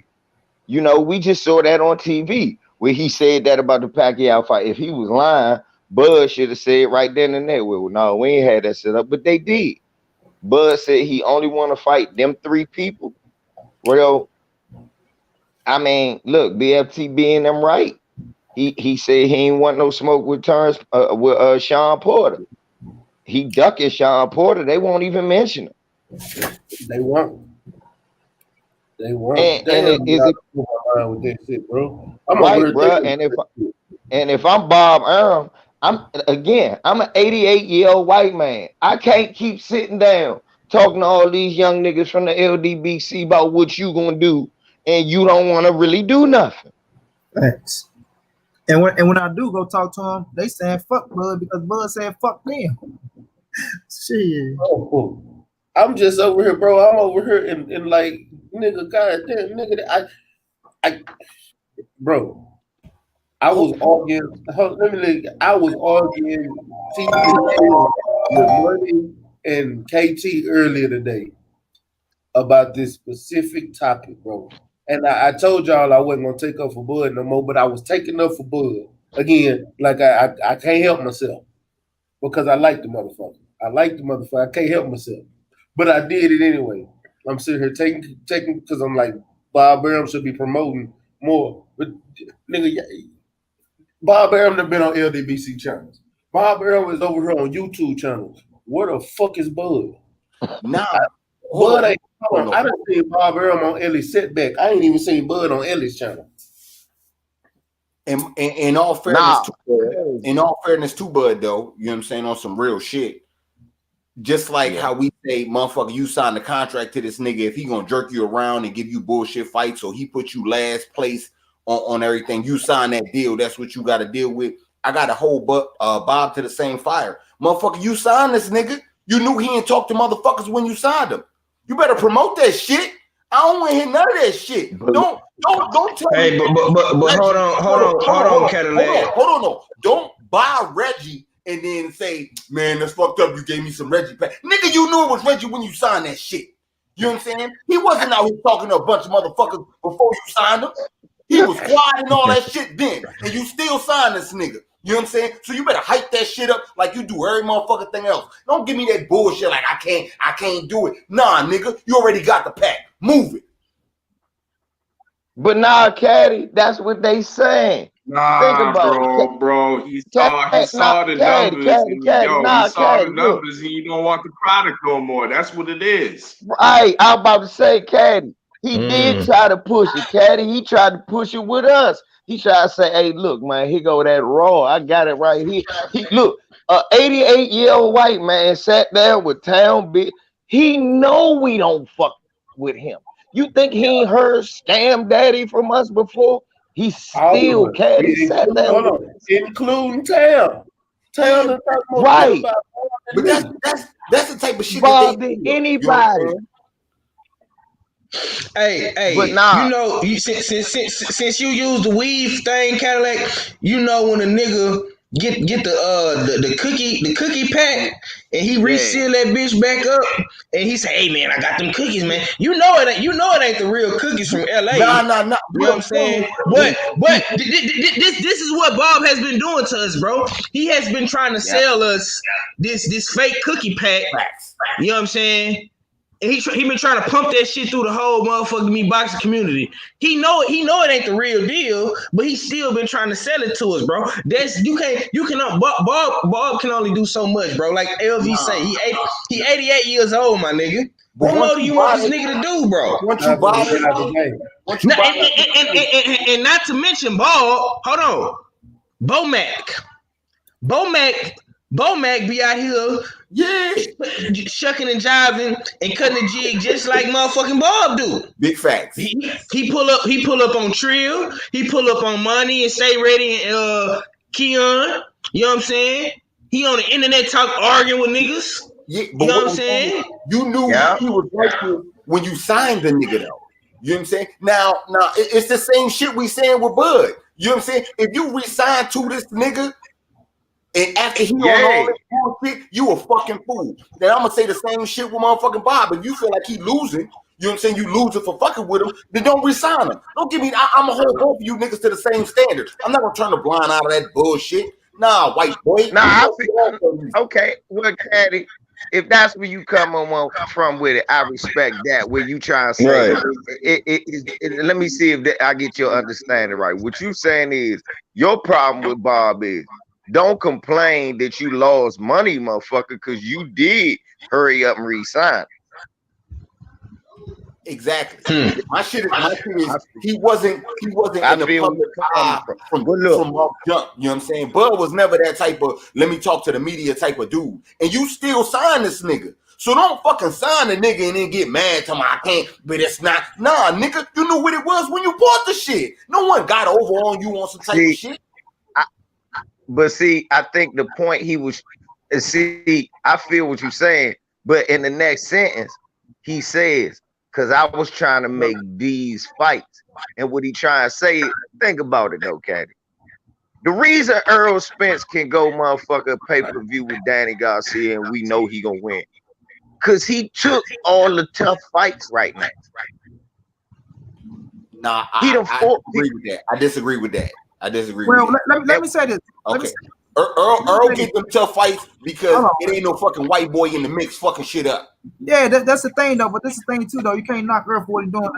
Another thing, Bob Earl came to the with the Sean Porter fight. He turned that shit down. He didn't want to fight him. That was a fight that could have put his ass over the edge. Bud went into that motherfucker knowing Bob Earl to give a fuck about him as well. But he knew his stock wasn't rising, so he put his damn self in that position as well. We can't just sit up here and blame Bob Earl. Let me ask you. Hold on. We can't just blame Bob Earl when Bud ain't doing shit to help his motherfucking self neither. He's still taking these fights because he getting comfortable with the money he getting. Hold on. Let me ask y'all this. Shout out to Blue Blood Sports in the channel. Salute, Blue. Salute. I know we all want. It seems like it'll be a dream come true if Bud was to go sign with the PBC. But let's say this happened. Let's say if Bud left Bob Earl and snake ass Eddie Hearn came in and pooped out from under him and offered him a boatload of fucking money. And he still wouldn't be getting these fucking fights. We know he wouldn't be getting these fucking fights. But we blame but at the same time, I can guarantee you we would see Eddie Hearn all across YouTube, Instagram Live. Bro. I talked about that shit Friday on my show, bro. It's gonna be the same effect. We're gonna see a white man promoting them, but we still not gonna get the fights, bro. So at the end of the day, but hold on. But I tell you what, Eddie Hearn is gonna make Bud look like a fucking superstar. Believe that. Only difference is a young devil versus an old devil. Big facts. Correct. Eddie Hearn though, as much as but watch this, y'all. Look, hold up. Let me say this real quick, because as much as I hate Eddie Hearn, that bitch is a motherfucking good ass promoter. Tell me I'm lying. Yeah, he a good line son of a bitch. Go ahead, LVZ. He the best motherfucking promoter in boxing. Yeah. Nah, I don't believe that. I disagree. But watch this though. Watch this. Hey, look, watch this, y'all. Hold up. How y'all mention his name? And why you jumping all the way to Eddie Hearn, bro? Watch this. I'm going back to Caddy's point, right? With motherfucking Bud Crawford. This is where I was going with Deshaun Porter. And this where we got the precedent or the blueprint how you could get out of your Bob Arum deal quicker and be paid in a superstar right now instead of arguing. Floyd Mayweather was bitching about him not having the best fights neither. Start taking the risky fights, and it was a risky fight that he took against Diego. He ended up spending money in the Diego fight to get out of that contract, remember? Right. He took all them risky fights and ended up being able to pick and choose. Well, you don't think if he fought Sean Porter and them list of other brothers that Bob Arum named, if he took them fights instead of saying I just want to fight Earl Spence, while Earl Spence fighting Sean Porter and whoever else come up to want to fight. I mean, yeah. Now, like Earl said, I did the heavy lifting, nigga. I'm really the box office smash. You could have been telling Bob, look, I don't need to re-sign with you. After I won these fights, they know who I am. I could go get the fight on my own. Right. Man, I'm just saying it was a precedent that was set. You didn't even have to. All you had to do was really believe in yourself, man. I watched Blue Blood joint, and I'm stuck with what Blue Blood said, man. That man never expected to be in this position. He's satisfied with where he at. He cool with resting on his laurels. As far as he concerned, if he could get a big fight with beating up on an older Pacquiao, which a lot of us think he's gonna win anyway, it beating up on him, he'll be fine and he could retire and walk off in the dust. And that's cool. And that's not the mind state that Earl got. Yo, you know what, L? I agree with you 1,000% on that, my G. I really do. Because think about it. You look at all these other fighters, man. You look at Deontay, you look at Earl, even the motherfucking AJ, right? All these dudes is ambitious. You don't see Bud having that ambitious fire, in his belly. He don't got it, bro. You know what I'm saying? He kind of remind me a little bit of Keith Thurman in a sense, but being content. I mean, he don't got the mentality of a Keith Thurman, but he just not as ambitious as these other fighters out here, bro. Like the nigga went undisputed. Cadillac, that's cool, fam. Ain't no Cadillac. Ain't nobody. See. What you Bud fans fail to realize is when we criticize him, bro. You think we taking away from his accolades? I can't take nothing away from Bud. Mind you, I always say this. I say this every fucking live stream video I get on, Instagram post, whatever. Bud is the pound for pound king, bro. He's number one. Yeah. He's number one, but he is not the number one welterweight. I say that, and I stand on that. And he's not the number one money maker. Him being an undisputed champion, him being a pound for pound king, that shit do not translate to dollars. At the end of the day, dog. It don't, bro. It don't, bro. The nigga is content with staying in bumfucking Nebraska for the rest of his career. I'm gonna tell you why. Because Andre Ward wasn't even making a bunch of money as the pound for pound king. Exactly. Yeah, no. I'm not saying that. I ain't even go to pound. I'm just saying you can't say the nigga not ambitious. He went undisputed. You know what I'm saying? That don't make you ambitious. Hold up. He was undisputed at the weakest division in boxing, Can I bro. get that one? No, 503, that's wrong. It wasn't the weakest division in boxing. It's just the division wasn't what the division is right now. If he would have fought at 140 right now, if he would have fought at 140 now, I don't know. Every time he was there, nigga, cruiserweight was more popping than 135 and 140. Right. Let's be real. Adonis Stevenson league was better than him. He still did it though. Okay, but look, I'm not taking that from him. This is what I was going to say. I was going to say this is the problem. I'm not taking that from him. I'm glad he went undisputed. He went from 135 champion, undisputed 140. I love that he did that. He did it. He made it look easy. That's the problem. When you're ambitious, you want more. You don't just do that and say, okay, I'm done. I can go to I can go be the WBO champion and beat up on Kell Brook and motherfucker Jeff Horn. And I'm the greatest. No, you gotta do something. Every fighter that's great has to take that risky fight. He hasn't taken it yet. Thank you. That's what I mean by ambitious, bro. I'm not saying that. I agree with that. That's my point. Because the reason why I compare him to Keith Thurman is because when Keith Thurman beat Danny Garcia and beat Sean Porter, he was content. He had no more ambition to do anything else. You had Earl Spence on national TV calling you out. And what the fuck Keith Thurman say? Well, Brian, my belly is full. This young lion right here, he's hungry. Terrence Crawford, what Terrence Crawford do when Andre Ward put the camera in his face on ESPN? Well, I can retire right now and I'll be a Hall of Famer. I don't need Earl Spence. Earl Spence. He's not lying. If he retired right now, he'll be a Hall of Famer.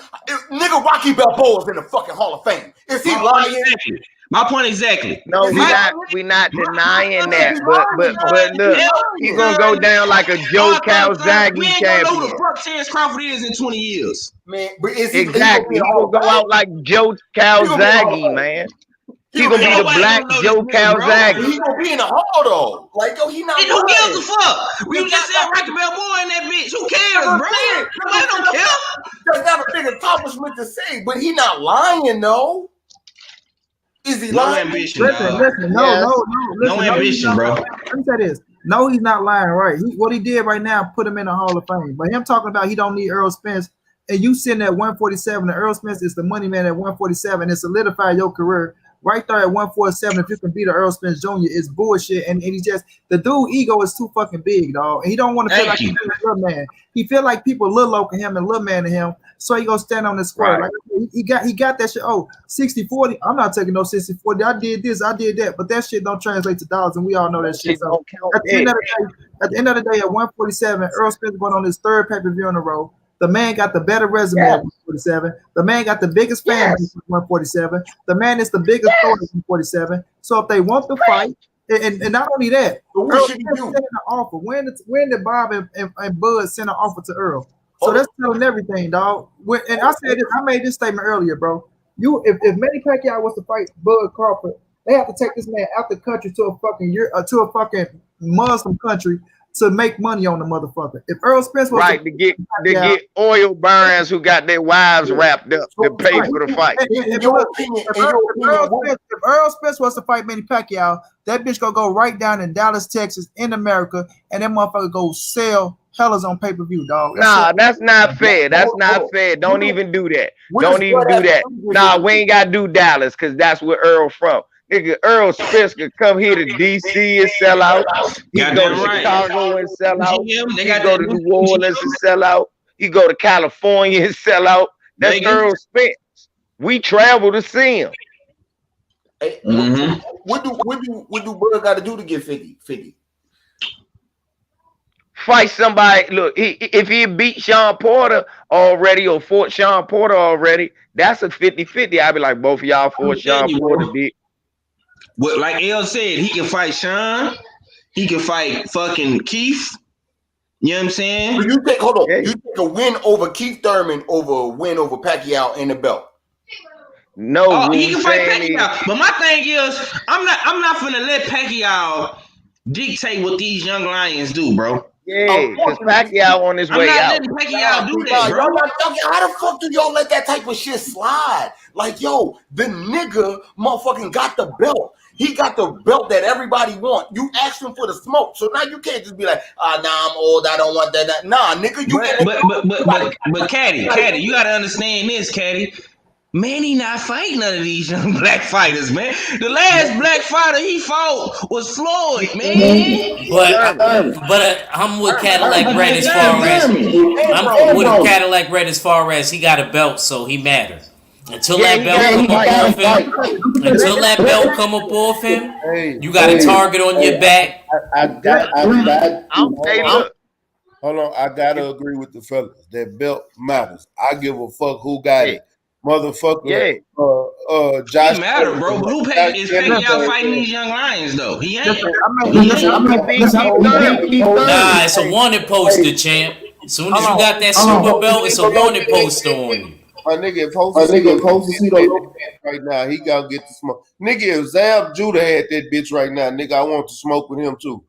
Exactly. This is my thing, Mac. I made a video, and my video is I think I hit a lot of points out. When we looking at Manny Pacquiao, he just ain't know anybody, dog. I know what y'all saying about this, that, and the third, but that nigga hold the name, that nigga hold a fan base, and that nigga hold a pay-per-view fight that can turn either one of them niggas up, dog. If Bud get that fight and he win, that nigga become the unified champion. He go do the most pay-per-views that he ever done, and he come to the table and negotiate for 50-50. If Earl get that if Earl get that bitch, it turn him up completely. His superstar level go to a different motherfucking position. He get 3 scraps coming off his 4th pay-per-view, assuming he beat Danny Garcia.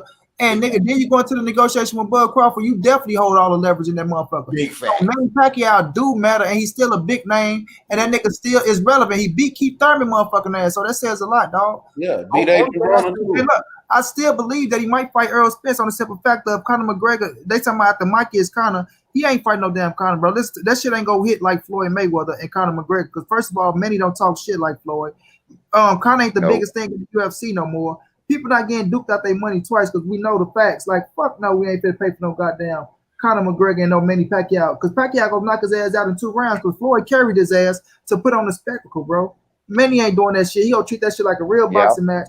Not Conor clean the fuck out if he make it to the 2nd round. You know what I'm saying? So that shit ain't gonna pop. His biggest payday right now is with Earl Spence Jr. You know what I'm saying? At 147. And I still say Dallas, Texas because of Manny holds the record there behind Canelo, if I'm not mistaken, or he holds the record for the most asses in the seats there. And Earl Spence is one of the other ones that hold the record for asses in the seats. So it make a lot of sense. And I think Manny will take that fight too.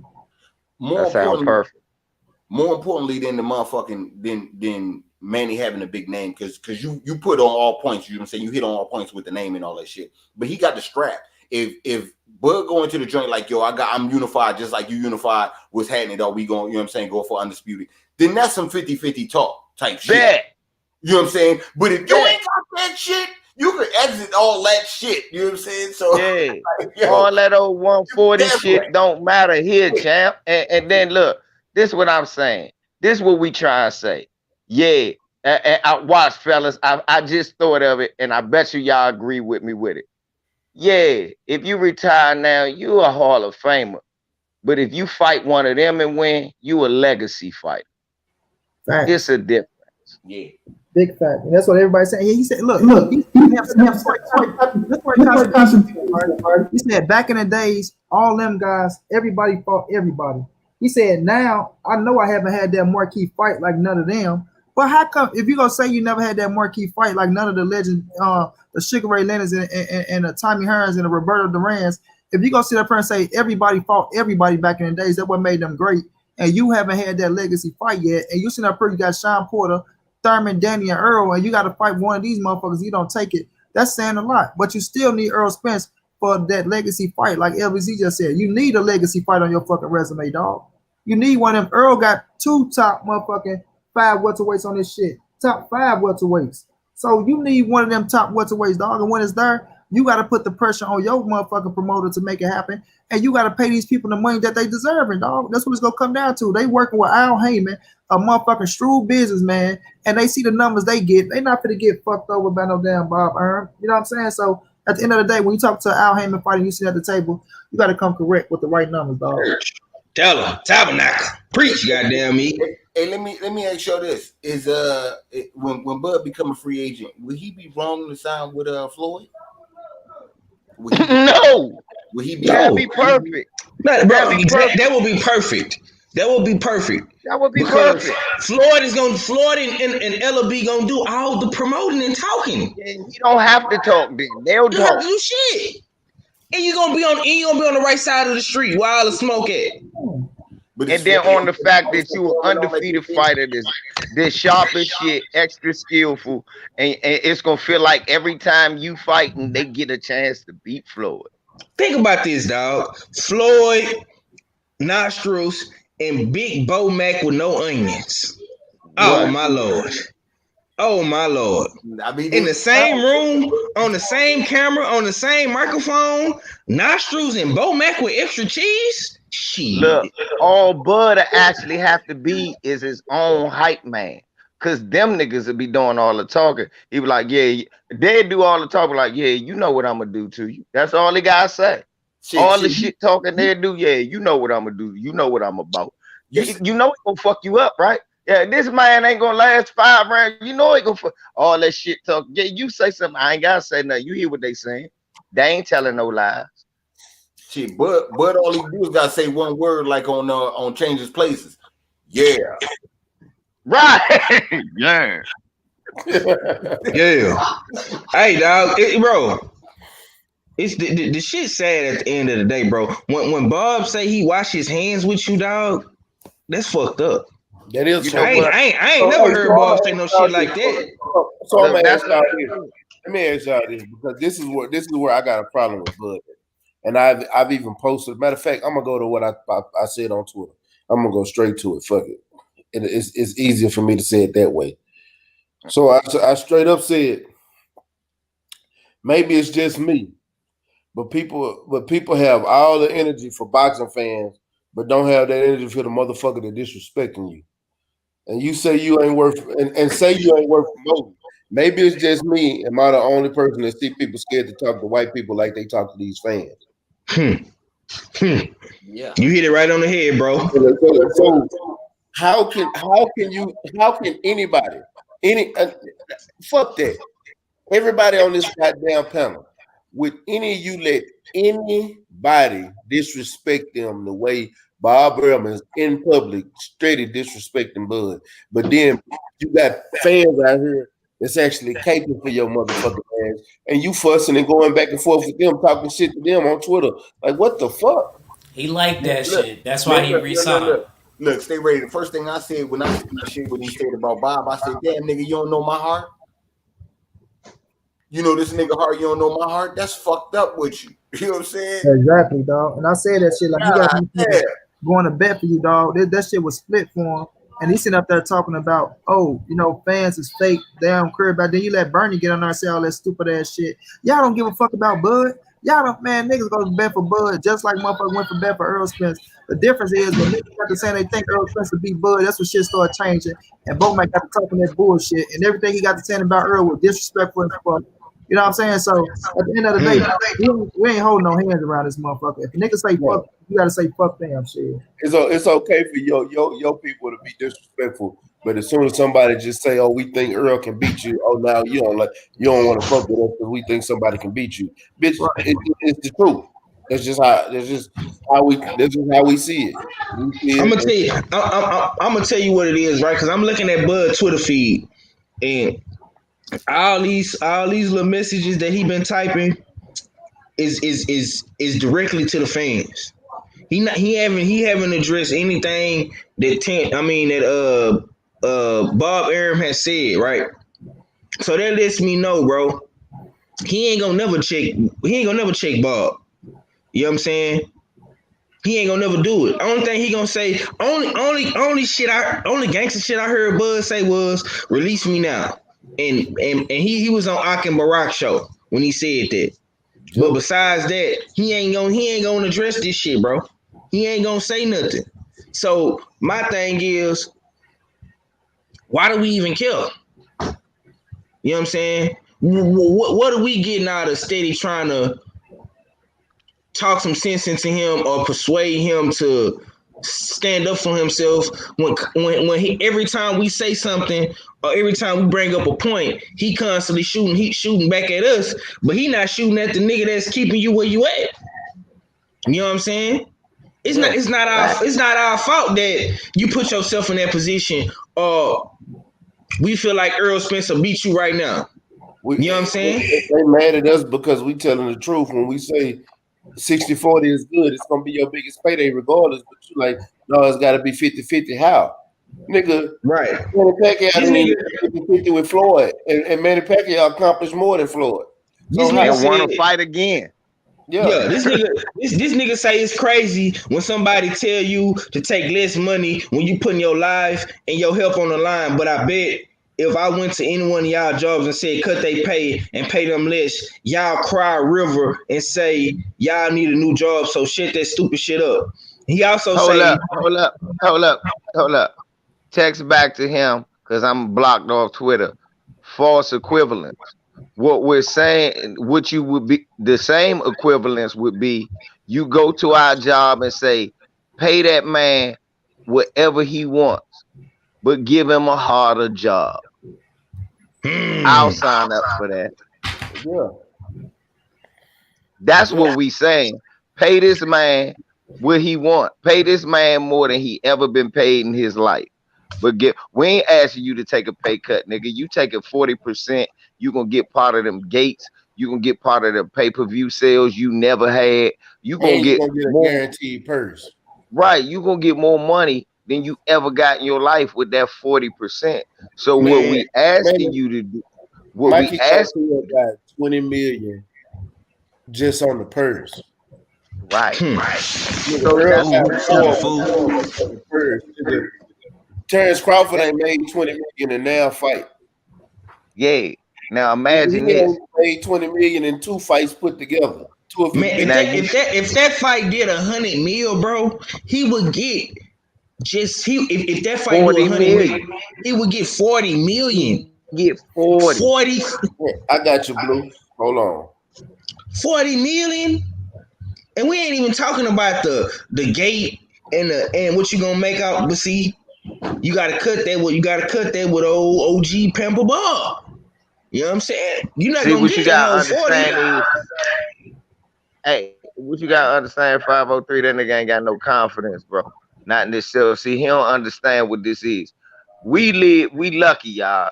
Some of us of a certain age, we lived through the golden age of the welterweights, where it was Durant and motherfucker. I was sitting here watching motherfucker. Check your email, Blue. Who was that? Check your email. I'm watching Rodan. Yeah, Roberto Duran, Hearns, Leonard. Who else we had? Okay, we had. I want to ask you this. Back when boxing was in its golden days. Who was your favorite welterweight? Depends My on what favorite era. welterweight was Sugar Ray Leonard. Sugar Ray Leonard. Sugar Ray. But they say Sugar Ray didn't fight a lot of black fighters neither. He didn't fight Donald Curry. He didn't fight But they were in higher weight class. Donald Aaron Curry Pryor. was Aaron Pryor. Aaron Pryor was no welterweight, bro. But he was supposed to fight Aaron Pryor around that time. Yeah, Aaron Pryor would have went up for him. But he went up. Oh, Aaron Pryor wasn't no welterweight, bro. Nah, he was like a junior welterweight or a lightweight. Yeah, I think at that time that Ray wanted to fight him, Ray went up though around that time. Ray did, and he fought Tommy Hearns and beat him. Exactly, that's why he wanted that fight. Right, but you got look. This the platinum age of welterweight, and he got to understand. Blue Blood. I was watching my brother Blue Blood today. Blue Blood was salute. What's shaking with y'all? What's going down? Shit, man. I ain't shit, bro. What's Hey, going down? LV, man. What's up with that strip club, man? That shit ain't opened up yet. Man, I started to go especially Saturday. here, everything closed at 10 o'clock, Blue. Everything closed at 10. Man. Damn. Only thing be open is the casino. Casino be popping like a motherfucker. Man. What's shaking with Bars shaking be with y'all? closed. What's up with it, my brother? Chilling. Blue, what's going down, child? I'm My just a squirrel in your world, man. You know what I'm saying? Yeah. Yeah, man. We talking about this whole Terrence Crawford situation. Yeah, I've been listening since y'all came on, man. You know, listen, man. The thing is this, man. This dude is he's complacent. He's comfortable where he at, man. He don't. A part of him. I always say this on my show. I always say this, right? I tell my kids this. I live by this. Familiarity and comfortability is stronger than love. It's stronger than anything. You know what I'm saying? And he even though mentally you might want to check out, it's just like a relationship. You know what I'm saying? You could be in a relationship, you comfortable with the person, you know the person, you familiar with the person, and but you know that person no good for you, but you don't know how to start over. You know what I'm saying? You don't know how to you don't know how to leave and be by yourself and be on your own. See, what happens is Terrence Crawford leave, it's going to expose everything on the inside. Bob Arum is his scapegoat. Bob Arum is the scapegoat. You know what I'm saying? He could always, because at the end of the day, this is what I realized about Terrence Crawford. Terrence Crawford is very stubborn. You know what I'm saying? Terrence Crawford is very, his ego, he's ego driven. So he could always point the finger at Bob Arum. Hey, the reason this didn't happen is because of Bob Arum. Oh, this ain't happening? Bob Arum. That's a scapegoat. He leave Bob Arum, there is no scapegoat. We're gonna get a clear picture into who Terrence Crawford is. You know what I'm saying? And that's what he don't want. See, Errol Spence is who Errol Spence is. Terrence Crawford is shelled up. Terrence Crawford know if he's on his own, he gonna have to promote himself. We're gonna see a lot more inside of what Terrence Crawford is and who Terrence Crawford is. And see, just like he says, see, you hear when he says stuff like this, right? He confuses the fans. Yeah. And then he confuses us as the media, but then he get mad at us. It's easier, like y'all just said. He on Twitter going at the fans and going at the media. Bro, go at Bob Arum. That's all I've been saying, bro. That's what I've been saying. His sister more gangster than him. Facts, his sister came out and went in on Bob. His sister reacts to everything. You know what I'm saying? Yeah. She hit me. I said, I don't go back and forth with women. I ain't gonna do that. You know what I'm saying? Right. Respectfully, yeah. Yeah, I'm not going. I'll take whatever you throwing at me, Queen. It's all good. Right. You know what I'm saying? That's king shit. Right. So my thing is, and then that was the last time. Me and never, because she know I'm not gonna feed into that. I'm not gonna go back and forth with you. You know what I'm saying? You at the end of the day, you still his sister. You a queen. I'm not gonna do that. You know what I'm saying? Right. And so my thing is this though. He says when he sits down with Andre Ward, see, and that's what it boils back down to this, right? Is that we're gonna hold. He don't do. It's not that he don't like us. It's that we are going to ask him questions that he's going to have to respond to. See, he likes to sit down where everything is choreographed. Control. You know what I'm saying? Right. Control atmosphere. So he sit down with Andre Ward. You see, he contradicts himself, but Andre Ward's not going to challenge him. And I remember, if y'all remember this, remember Andre Ward said that they argued when he challenged him about something, and he was like, "Yo, you gotta fight the best," or something like that. If you want to be the best, you're gonna have to fight the best. And Andre Ward said they fought. They argued. So I think at this point, Andre Ward is like, it's not worth his friendship. You know what I'm saying? Because Terrence Crawford strikes me as the person, if you tell him the truth, you lose your friendship. And it is, bro, because that's what I'm saying, because you see people are being honest with him. Like, I've been, even right now, I said I wasn't going to take up for Terrence, but I've been taking up for Terrence trying to defend him over this Bob Arum shit because I'm like, a promoter still got to promote their fighters. At the end of the day, that's your job, is to promote. But I can't keep taking up for somebody who ain't even taking up for themselves. But the moment and exactly what you just said, stay ready. You see, it's like Bob Arum is the promoter. That is his job. But the thing is, we knew he was. We know who he is from the beginning. We know he ain't about that life. And so did Terrence Crawford. And this is hey, my bro. thing. I want to ask you a question. And me and Cadillac, we had a little back and forth about this. Do you think, in the current state right now, what Terrence Crawford is in, with his promoter and his situation, not getting the tight fights, do you think he ambitious, or do you think he content with his status right now? He's content. He just said he's overachieved. content. He overachieved for himself. Yeah. He exceeded his own expectations. And let me go a little further. If you listen to what he said, listen what he said. If it wasn't for my family and my peoples that I take care of, I would have been done with boxing already. Right now, I'll be done with it. Yeah. So he's only feeding. So he's only doing this because he got to put foot on it. So, but in the same token, he knows. See, his pride gets to him, right?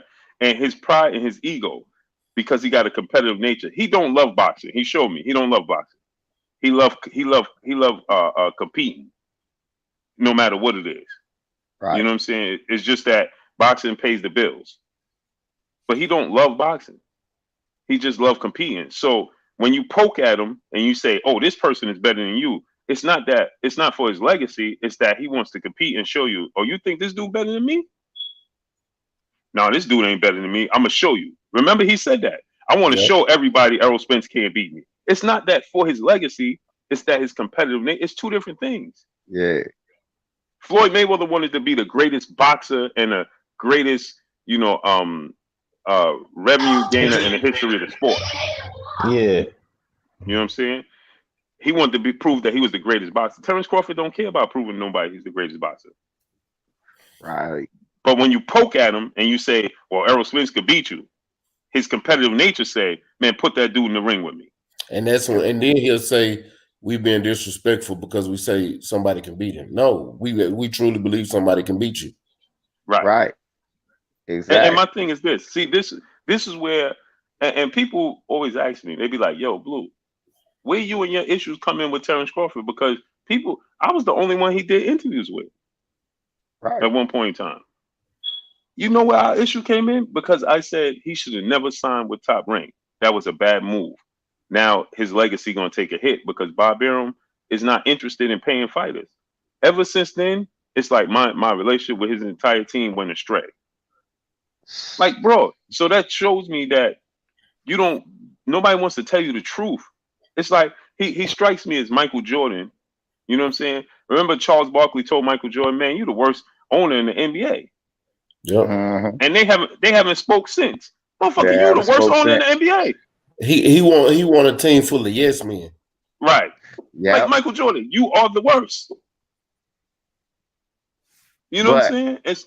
And so that's Terrence Crawford. Like, it strikes me. And that's why dudes like Andre Ward, they're not interested in challenging him. Hey, Blue, you remember? I remember Kenny Porter did an interview, and he was talking about Terrence Crawford. This was before anybody talked about him and Sean fight. He talked about he remember having Terrence in the amateurs for the Olympic trials, and he had a little thing with him. And I remembered that. That always stuck in my mind. And now when people tell me, well, he wouldn't take the Porter fight, I said, man, whatever happened, I wonder, I know Sean close to his father. He had something to say to him too. They just too close for Sean not to have said something, especially at that time in their life where they're young. I know that probably happened, especially when you hear Gary Russell and him had words. I'm like, man, that's a fight he know he not gonna be comfortable. He don't want to take that. And that go to your point. He like to stay in control fight. That's not controlled enough for him. Right. You know what it's like, Elvis? It's like he institutionalized, dog. Everything about Top Rank, it fits him. So he loved the situation where he's going there because you know it's a business. You got the motherfuckers are doing the interviews, the Christina Punchers, people like that. So you then built the relationship with the whole organization and things like that. So you think you're obligated to come back here and do these things, and that's how you feeling because, like I say, they did change your life, put you in a better position for you to take care of your family. But at the end of the day, dog, it's still a business, dog, and it's the last stench of your career. You 33 years of age now, bro. Your shit, like, by the time will catch up with your ass. So you rather fill up these motherfuckers' coffin so they can hand down generational wealth instead of going and betting on yourself and making generational wealth for your family, your damn self. Because that's what it all comes down to. You see Bob, like, he telling the truth on your ass now. You know what I'm saying? So you refuse to I ain't gonna even say refuse to accept because they know it. You just like you say, a controlling motherfucker, and you don't want fat meat to be greasy when it is. So you go sit your ass there, and in a minute we probably find out that Bomac, and this is no knock on Bomac, we probably find out that Bomac is Don King in his ass. I keep saying that. You know what I'm saying? Bomac the one going there making the deals. He the manager. He the one talking about the money situation. Oh, we went in there, we got this, that, and the third. So Bud ain't really sitting there on the table talking about the money. Bomac making the deal to take care of him and all the fucking coaches that's training Bud. You know what I'm saying? So in the future, we gonna see a lot, but I don't want to hear his ass crying about nothing. Oh, I'm not getting the respect I deserve. I'm not getting this. I'm not getting that. When you the one not putting yourself out there, talking to the people that was supporting your ass. You know what I mean? You shit on everybody that was supporting you, and then turn around and take over for us to show you love, dog. It don't work like that, bro. So accept whatever comes with this contract with you and Bob Earn, all that shit you brought on yourself, because you could have easily left and signed with PBC, or you could have been a fucking free agent. You could have been out here like Mikey Garcia, deal to deal from this cat to that cat. But you're afraid to bet on yourself, dog. And think about this. And think about this, right, Money? If you look at it from this standpoint, this I don't know if y'all paid this any attention or maybe it's just me, but this bothered me. It really bothered me today. When I saw it and I sat back and I thought about it, you chasing this Filipino dude that's 42 years old for 7 fucking years. You allowed them to lie to you and tell you that this fight was going to happen for 7 years. But you got a dude that's undefeated. You and another black dude could stand to make so much money and break bank in what's considered the biggest fight in the sport of boxing. You quick. Hey, this has only been building for what? The better part of a year and a half, 2 years? 2 years. Him and Errol? Since you know what I'm saying? Real. Yeah. So you quick to say, man, that fight, if it happened, it happened. It don't. But you don't feel that way about Pacquiao? You could chase this Filipino dude, and don't get me wrong, he's a legend. He's great. But Manny Pacquiao has been knocked out 3 times, knocked out cold. He's lost 2 fights that he got dominated in from pillar to post and lost damn near every single round against Floyd and Eric Morales. Now, the Jeff Horn and Timothy Bradley fight, I didn't think he lost either one of those. But the Eric Morales Floyd Mayweather fight, I don't think he lost Timothy Bradley either. Timothy Bradley was fighting that fight with a broke leg. Yeah. And so, but the other fight, it's like, but you got 2 draws on your record. You arguably, all those fights with Marquez could have been losses. Right. All of those fights. But you gonna tell us that you could take it or leave it with Errol Spence? Nah. Why could you take it and leave it with him? But you chase it. You have Bob Arum, who's been obviously lying to you because he told the world that he prevented the fight. Then he let the world know. See, I tell people I always come in receipts, man. I don't talk about stuff just for the sake of it. So I told people, I knew, I have my insights with Keith Thurman, what kind of money they making. They making big money. Mm-hmm. So what Bob Arum say? All right, man, they paid Manny Pacquiao $20 and $25 million. So the $20 million he was asking for to fight you, Crawford, that Bob Arum said that he was overpricing himself to make that fight. He didn't want to pay Manny Pacquiao. He don't want to pay these fighters for you to have these legacy fights.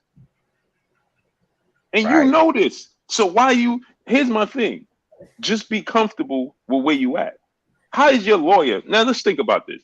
How did your lawyer contact Top Rank? You went as far as to have your lawyer, your legal representation, contact Top Rank and let them know that you are not happy with what's going on and how you're being treated. That means you're not happy. You want the big fights.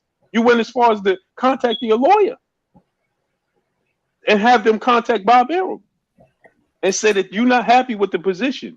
You're not happy with not securing these fights. So then how you going to turn around and say, well, if these fights, I know it's not Bob Arum's fault. Huh? So why your lawyer contact Bob Arum? Yeah.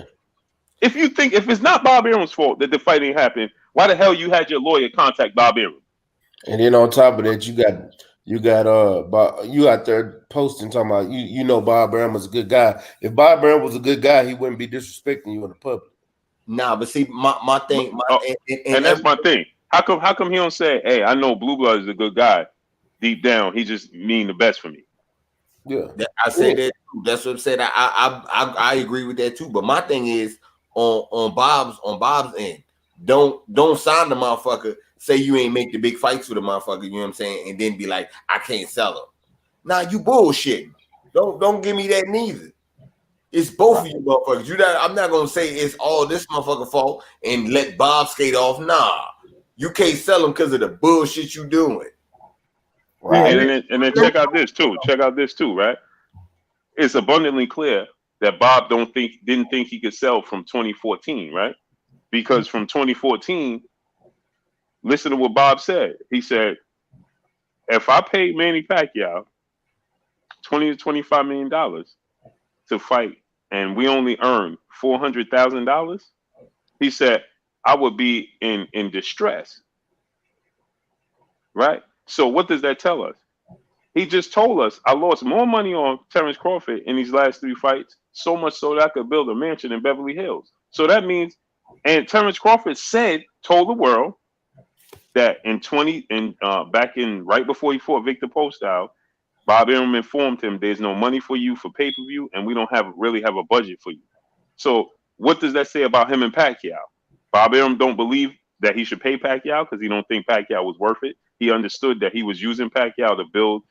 He was riding Pacquiao's coattail in his saddle with the fact that Pacquiao was being built off of Floyd Mayweather. So he understand that once he lost to Floyd Mayweather, it was over. But that's what Bob Arum was riding him off of. Once he lost, it was over. Bob was like, I'm done with you. That's why everything Pacquiao asked for, he was like, no, sir. No, sir. That's why when if y'all pay attention to what Bob said, and this is why I said I'm not backing off of this either. I think what Bob is doing right now is he's promoting Bud on the cool. Because you got 2 big fights. You got one this weekend and one next weekend. And everything Bob is doing right now is keeping Terrence Crawford in everybody's mouth with this Mike Tyson and Roy Jones fight this weekend. I guarantee you they're gonna be talking about it in the commentary. The Earl Spence and Danny Garcia, somebody's gonna mention Crawford's name in this fight, especially with everything that's going on with Bob Arum. And then Bob Arum also said that if we make the Earl Spence fight and you go in here and you lose the Earl Spence, they can have you. He said it. That shit came out of his fucking mouth. Mm-hmm. And you got to look at it from this standpoint too, right? Bob don't believe in Terrence Crawford. He just don't. He don't care. Bob don't believe in him anymore. He don't believe he's a sell. He don't believe he's a draw. And this is another misconception. Like I tell everybody, Bob don't promote nobody. Right. People continue to say, "Oh, he promote Lomachenko." No, he don't. He only talk about Lomachenko when he asks about Lomachenko. And if Lomachenko don't have a fight that week, or it's not fight time for Lomachenko, when is Bob Arum talking about Lomachenko, Teofimo Lopez, or anybody else on his stable? Nope. Never. Nobody. He don't. And then people be like, "Yo, you see this? He only treat the black fighters." No. Are we forgetting Miguel Cotto left because he was being treated unfair? Manny Pacquiao left because he was being treated unfair. De La Hoya left because he was being treated unfair. Mikey Garcia left because he was being treated unfair. Mikey Garcia sat on the shelf for 2 prime years. Yep. Damn sure did. Fact. Damn sure did. And then the proof was in the pudding. When all of them left, they all blew up. All of them. And then we got to look at it from this standpoint. See, this is what I was telling people. Bob says the same thing about every fighter when their number is called. When Lomachenko's fighting, he'll tell you Lomachenko's the greatest thing since sliced bread. When Terrence Crawford at the post fight, what did he tell you? He told you Terrence Crawford is the greatest thing since sliced bread. Yeah. Right? When he does this all the time. He said he told what did he say to me? Teofimo Lopez, man, he's I can't control him. He controls himself. He pushes himself. So Teofimo Lopez is like, yo. But remember, Teofimo Lopez was like, yo, give me this fight, or I ain't doing this, and this. That's what Terrence Crawford don't do. You understand? Lomachenko don't complain because he's out of sight, out of mind. He don't speak English. He don't stay in the States. He don't care. And he's getting a nice check. Right. And the people that's hyping up Lomachenko, it's not always Bob Arum. It's the commentators that have an agenda. They have an agenda. They the ones that saying, oh man, this dude he's greater. Look at this. Look at the angles. Look at this. That's not Bob Arum. Bob Arum just double downs on the nonsense. That's just that's that ESPN hype machine, because ESPN, whatever fighter they have on their network, they gonna make them like they the best thing smoking. And that's that Ukrainian billionaire money. Right. See, they put that motherfucking Tyson Fury in the motherfucking pound for pound ranking. Right. We got to understand politics still in this shit too when it come to motherfuckers overseas. Right. Yeah. Now look at all this shit. What did Bob Arum say? Tyson Fury was ducking him, trying to get out of him. You know, he wanted Tyson Fury to do this. Tyson Fury wanted to do that. But see, that's what Terrence Crawford doesn't do. You see what Tyson Fury's doing? He like, man, fuck this. I'm gonna do what I want. But Tyson Fury also promotes himself. Tyson Fury, regardless, Tyson Fury ain't got to have a fight for the next 6 months. He gonna stay in your face on social media. Yeah, he'll promote himself. You got to do that. Yeah. And that's what Teofimo Lopez doing right now, promoting himself. He on live streams with Rolly and live. Every time you look up, he done went live on Instagram. Yeah, and so that's the difference. So when people say, yeah, we understand this Bob, but we know who he is. We know who he is. Don't be mad at Bob Arum for being a rattlesnake. He ain't been nothing but a rattlesnake. And then you know what else he always say, Blue, when he get tired of you? He ain't making no money. He said that about Floyd Mayweather. Sure did. Didn't he say he couldn't make no money, couldn't sell no fights with Floyd? And what did he say about Cotto and De La Hoya? They was divas. He was ready to get rid of their ass. Mikey Garcia wouldn't sign contracts. He's ready to get rid of his ass. Ain't that what he's saying about Bud right now? He don't sign. Ain't that what he said? Exactly. So and that's why I said, that's when I did my stream, I said, this is 100% on Bud. When you re-signed with him, that's you. Whose fault is that, bro? Yep. I do agree with that. I agree with that. Floyd Mayweather's like, yo, I gave this dude the blueprint. Right. I said it. Floyd Mayweather said, I gave this dude the blueprint. You still there? Floyd Mayweather just don't want to get hit with tampering. That's why he says it sparingly. You see, every chance he gets, he said he mentions Terrence Crawford without somebody asking him about Terrence Crawford. What? He always brings up Terrence Crawford. He'd be like, man, look at Terrence Crawford, man. That dude should be a much bigger star. He's trying to hint at you. But again, look what Terrence Crawford says today. Man, I ain't talking. I ain't gonna be calling out these dudes every time you put a camera in my face. But I don't understand. What are you talking about? But you're chasing Manny Pacquiao. What are you talking about? Every time somebody put a camera in your face, you make mention of Pacquiao. You have never, and once again, if you look at it on that show Relentless, this is what I keep saying. Look at this. Andre Ward said, give me your last couple of fights before you retire. I want Manny Pacquiao next, Errol Spence after that, Danny Garcia. Wait, why you mention Danny Garcia? If Danny, more times than none, Danny Garcia gonna lose this fight with Errol Spence. That means he lost to Spence, Porter, and Keith Thurman. Yeah. Why is he number 3 on the list? Then Keith Thurman at number 4, and then he said, I'm gonna retire. What the fuck happened to Sean Porter? Shit. And what happened to him? What happened when he said he was gonna move up to 154? Right. He said Didn't Danny beat him in the amateurs? Danny beat him in the amateurs. Danny and Ugas beat him in the amateurs. Well, yeah, that's probably why he said, you know, and I'm glad y'all said that. And I'm glad y'all said that, because that go back to what I just told y'all. He don't love the sport. He just have competitive nature. He don't give a fuck how many times Danny Garcia lost All he knows this dude beat him in the amateurs. He wanted to get back. Yep. It don't have nothing to do with legacy. We, as the fans and media and things that we looking at, oh, we want the best fight the best. He's not looking at it from that standpoint. Errol Spence is looking at it from that standpoint. That's not how Terrence Crawford is looking at this thing. He's looking at it from accolades instead of for what he actually can bring to the table. Right. It's just like he said. Man, you see all this stuff I accomplished. Yeah, but Errol Spence little accomplishments. But then I'm like, Errol Spence in this short time fought better competition, has the better resume, the bigger draw. This is what he's doing the bigger pay-per-views. And what are you talking about? Terrence can't bring them accomplishments in the ring with him. I can't. If Earl beat Terrence Crawford right now, he's not gonna be undisputed at 140. He ain't gonna be unified at 135. Right. It's only the only thing that's gonna matter is what you're doing at 147 because it's the weight class you're in. Right. Exactly. Earl can't go down to 140 and get a belt. Get any of your belts that you had because he beat you. You know what I'm saying? So it only matters what you've done at 147. And up to this point, the only thing that you've done is beat Kell Brook, beat Jose Benavidez, and beat Jeff Horn. Them has been your fights. And you beat Kell Brook 3.5 years later after Errol Spence stopped him. I give him credit. I give him credit for that Kell Brook fight because the only people Kell Brook lost to was top opponents. He lost to Triple G and he lost to Errol Spence. Even though, and I'm gonna tell you why I said that, because I always say this. I think Terrence Crawford would beat Kell Brook at any point in time in Kell Brook's career.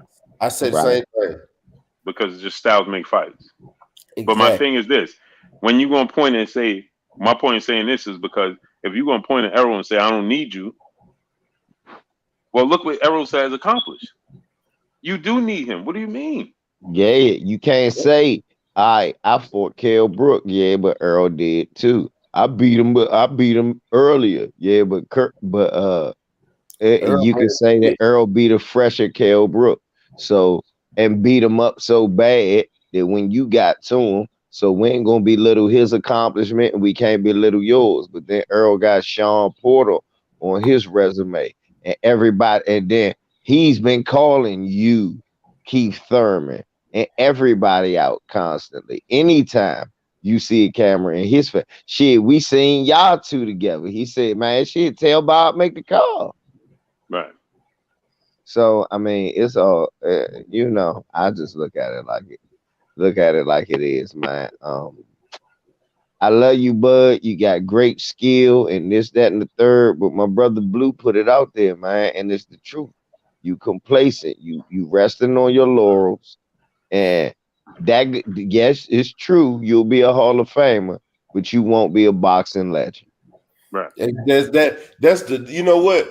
That's the best analogy I've ever heard. You will be a Hall of Famer on the strength that even Rocky Balboa and Arturo Gotti's in the Hall of Fame, but you will never be a boxing legend. But if you go in here and actually fight these guys like Sean Porter, Keith Thurman, I'm taking Danny completely off the list. I'm saying Sean Porter, Keith Thurman, and Earl Spence. And if you throw Pacquiao in there, because right now Pacquiao is a champion. If you can get that fight, get it. But like we said, it's been 7 years. I don't see you getting it. Right. And then listen what he said. He said the money is not there. The money was almost there, but not quite there. But it was 95% done. Well, that don't make sense because so now you're telling me Manny Pacquiao agreed to a fight without knowing what the purse is? Yeah. So that leads me to believe that was never Manny Pacquiao never agreed to that. And once again, he's gonna want 20. If Pacquiao got $20 million for Broner and $20 million for Keith Thurman, why would he take anything less for a Terrence Crawford fight? For real. And then on top of that, Manny Pacquiao is the A side. Right. So y'all gonna have to come with the band, and it's gonna have to be pay-per-view. And meanwhile, all you hear is Manny Pacquiao, is Mikey Garcia, and Conor McGregor. I don't hear no talk of Manny Pacquiao with Terrence Crawford. Nope. And to be honest, it's fucked up. Both of them will sell more than Terrence Crawford and Mikey, y'all said. And y'all It's right. facts. Don't nobody everybody is hip to the hustle about the Conor McGregor thing. But white folks still gonna buy that pay-per-view. Hey, And and you especially know what's funny? If I'm gonna give y'all something else, and this is some real shit. The WBA already threatened to strip Manny Pacquiao. Mm-hmm. If Terrence Crawford go in and fight Ugas, because Ugas is the WBA regular champion. If he go in there and fight Ugas and take that belt, don't they elevate him to the super champion? Mm-hmm. But see, the problem is he going drop the ball on that too, because you know what's gonna happen. Keith Thurman's gonna step in and fight Ugas. Oh yeah, he finna fight Ugas. He fight Ugas in February. Right. So now if they strip Manny Pacquiao, Keith Thurman was already, remember, the WBA is pretty loyal. He was already the WBA champion. He lost a close fight to Pacquiao. You think they ain't gonna give Keith Thurman an opportunity to fight Ugas for the belt? Of course they are. who Pacquiao got to fight? Why they gonna strip him? Because he was trying to fight if he Conor the WBA said that Conor McGregor is not a boxer. So if he fights Conor McGregor, the WBA said they're gonna strip him. Yeah, in order for him to keep that title, he has to fight somebody within the top 15 of the WBA. Period. Right. So what he's gonna do is he's gonna fight Mikey Garcia, who's number 4 in the WBA. And he keeps the belt. And see then, again, that'll sell more too than Terrence Crawford, Brody, because the Mexicans versus the Filipinos is a real thing. That's gonna be 1 trillion people that's gonna buy that. And don't forget, that fight is gonna be at Dallas Cowboy Stadium too. 1 trillion people gonna be there. It's gonna be, oh my goodness, it's gonna be Tagalog and Spanish all over the place. Right. Yeah. So now help me understand this. Why would Pacquiao fight Terrence Crawford for less money, who's a less draw? He can't bring in the pay-per-view money. Bob Arum is not going to pay Pacquiao $20 million, or we would have, if he was and willing to do so, this fight would have already took place. Yeah. How many years ago? Shit, it would have took place at least 5 years ago. At least 5. Right after Manny Pacquiao lost to Floyd. They started talking about this Pacquiao Crawford shit in 2014. Yeah, I remember. That was when Manny Pacquiao was still at 140. Yeah. Well, no, he was at 47, but he had just moved up. I forgot because he had fought the little Ricky Hatton. Yeah. Ricky Hatton. Yeah. Yeah, he just beat the shit out of Ricky Hatton. Mm-hmm. So now help me understand this. Jesse Vargas and Jeff Horn got the fight over Terrence Crawford. Somebody please help me. Why is Bob Arum miraculously going to turn around now and be so eager to pay this man? Oh, he did. I forgot to Jesse Vargas. Oh, damn. I forgot the Jesse Vargas. That's what I'm trying to say. So how am I to believe that you had a deal already struck to fight him November 14th? Manny Pacquiao, I heard nothing of this. He's mentioning nothing of it. He continues to mention on his social media Mikey Garcia and Conor McGregor. Yep. There's no talk of Terrence Crawford. Why isn't there? But Bob Arum says that the deal was already done. I don't see it. I think Bob Arum just talking. Yeah, because it don't make sense. Stay ready. How would Pacquiao have a deal done if the investors?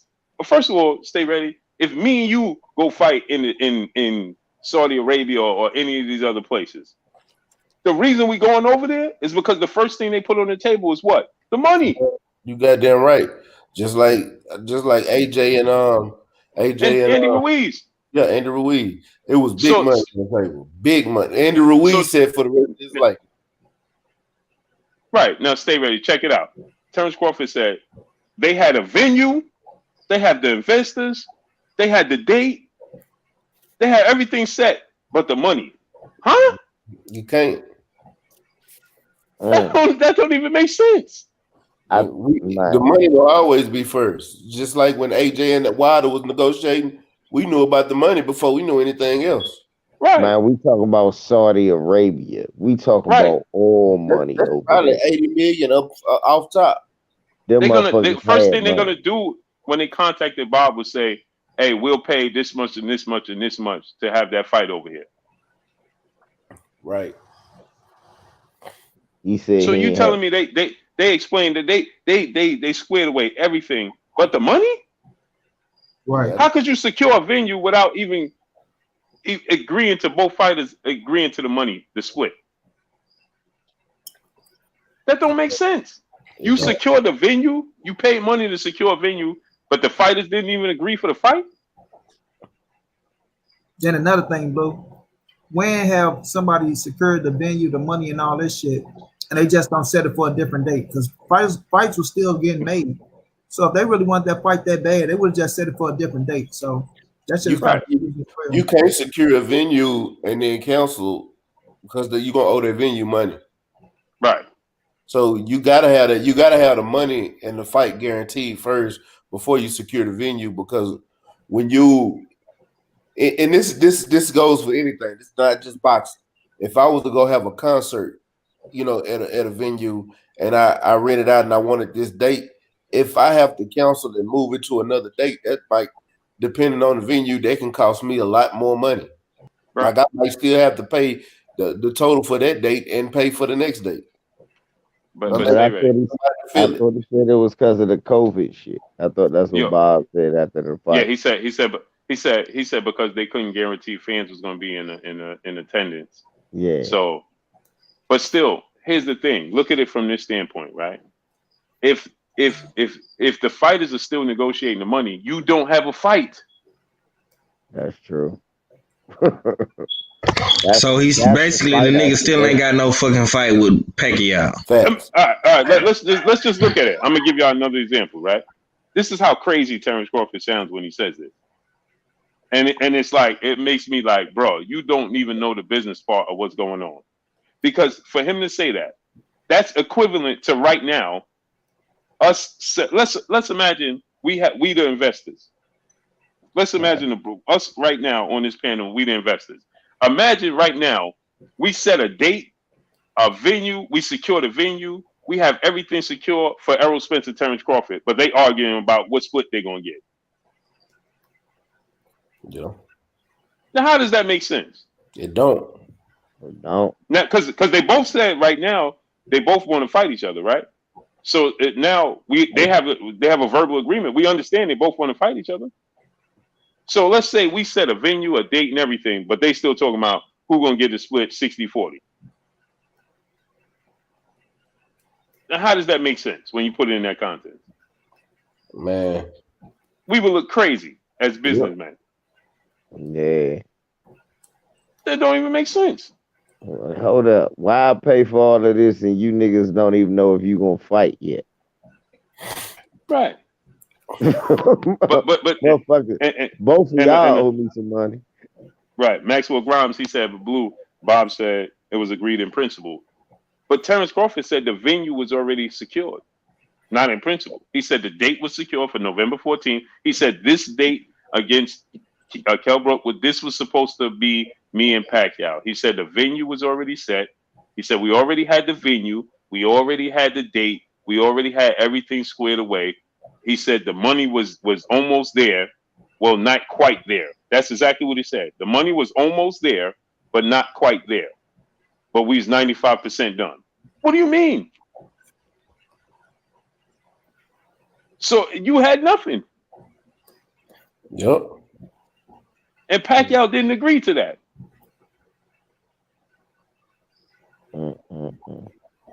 He did not agree to that. There's no way he agreed to that. There's no way. And why? And help me understand this. When it got canceled, how come Pacquiao team didn't say the fight got canceled? You never heard Pacquiao team talk about nothing. Shit, I ain't never heard Pacquiao say the fight was accepted, bro. But even if let's say he accepted in private, you know what they say, when everything go quiet, the fight get made, right? So let's say everything went quiet and the fight was made. But when it was canceled, why didn't Pacquiao make any kind of mention or reference to the fight being off? Because as far as we knew, Freddie Roach was saying that there was no fight, that Pacquiao wasn't fighting until 2021. Mm-hmm. So what did I miss? And here, help me understand this. Freddie Roach is never short on words when it comes to a Pacquiao fight. So all this time, Freddie Roach ain't say nothing. Pacquiao ain't say nothing for a fight of this magnitude. And Freddie Roach will probably be talking major shit already. Right. And nobody thought to go interview Freddie Roach and ask him if this was agreed upon? Yeah, because you know Freddie Roach. Man, he's gonna beat Terrence Crawford. He thinks he's good. Boo, not even agreed upon, Boo, but even Yeah, man, Freddie Roach would have been said something. Is it even in the works? We ain't getting nothing like, oh, well, it's in the works or nothing like that. No type of information on the motherfucker. No type of nothing. Yeah. But check this though. Check this. When we heard the talk that Pacquiao might want to go up to fight Gennady Golovkin, we heard everybody talking on Freddie from Pacquiao's side, right? We heard from Freddie Roach. We heard from everybody. You heard from Pacquiao, brother? Yeah, they was like, nah, we telling him don't take this fight, so on and so forth. But we don't hear nothing about Terrence Crawford. And they agreed. Why the fuck? See, that shit sounded stupid anyway. Why the fuck would y'all go all the way over there when you can have fans in Texas or somewhere down south? Because you know what I'm saying? Because that again, it goes back to them investors. Them investors see this is you see how you just opened up that can of worms, just like you said. Right. So them investors is going to put that money on the table first. So Bob Arum didn't have to come out of his pocket, just like Eddie Hearn didn't have to come out of his pocket for Joshua Ruiz. Because the investors just want that fight. They know what it's going to bring. So they willing to put out that oil money to get that fight. They willing to come out. Oh, how much this fighter want? How much that fighter want? We'll give you that up front. Chump change to them. It's chump change. Right, because you just bringing attention and you just bringing traffic to where they at. So they understand they're gonna triple down on their money. They ain't worried about losing if you give $80 million. If I got to give you 40 and I got to give you 40, no problem. Because just the airfare for people to travel over there. Right. You know how much it costs just to travel over there? To stay there. You know how many Americans now after that fight? Right. They already got mapped out, Blue. They already out. They gonna do mapped out. Right. So they like, yeah, listen, they have a number. They have a number in mind. They're gonna be like, hey man, we're gonna pay you this, this, and this. Andy Ruiz got some crazy amount of money. He got like $30-something million. They paid Joshua like $70-something million. It was something ridiculous, bro. They got some crazy amount of money. So you're gonna tell me that's on a lesser scale than Manny Pacquiao. Both of them on a lesser scale than Manny Pacquiao, bro. If you could bring Manny Pacquiao watch over this, there, Blue. I was about to say, watch this, Blue. Tell me this ain't some shit that an investor was doing. This why they chose way overseas. They still got soccer games going on where they have people in the damn stadiums right now with the COVID shit going on because they got it under control. You could take it to one of them soccer stadiums and have a damn fight as far as they concerned. Mm-hmm. For sure. Hey, look at this. Look at this. Look at this, people. My brothers. Check this out. As soon as it was thought of Andy Ruiz and Joshua, now that's on a lesser scale. As soon as that was thought about them coming over, these motherfuckers built an entire stadium for that. They built a stadium. You sure right. For a fight. I forgot all about that shit. They did build a stadium for Ruiz and Joshua too. Right. Yeah. So you mean to tell me they was up in the air about the money for Pacquiao? For Manny Pacquiao? That's equivalent to Floyd Mayweather coming over there. They roll up the red carpet for him, man. And Filipinos go everywhere. Right. You gonna bring this fight, and them Filipinos gonna come. right? And you gonna sell this as the Terrence Crawford is the next Floyd Mayweather, he undefeated, because that's what they're gonna sell it as. Redemption. Oh, you understand? Yeah. And you gonna tell me you could bring Pacquiao over there after beating Keith Thurman and Adrian Broner? His stock is high again. And you gonna bring him over there? And y'all ain't agree on the money yet? Man, come on, man. Yeah, because it don't make no sense that Adrian Broner could come to an agreement easy and you can't. That don't make no sense. You know why? We talk about Adrian Broner. Because you know why? Because let's say they said, "Hey, Bob, we'll give you $200 million." Right? Manny Pacquiao and Al Heyman know how much money he offered. He can't get away with that shit with Al Heyman and Manny Pacquiao. He gonna have to tell them exactly what's on the table. He don't have to tell Terrence Crawford what's on the table, but he gonna have to tell him Pacquiao and Al Heyman what's on the table. And if $200 million is on the table, oh, you best believe we want at least $1 million of that.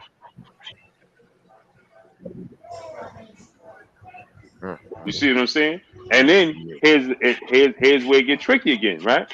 Because now Terrence Crawford is privy that you just paid Manny Pacquiao $100 million. Now how much you paying me? You can't give me $3.5 million.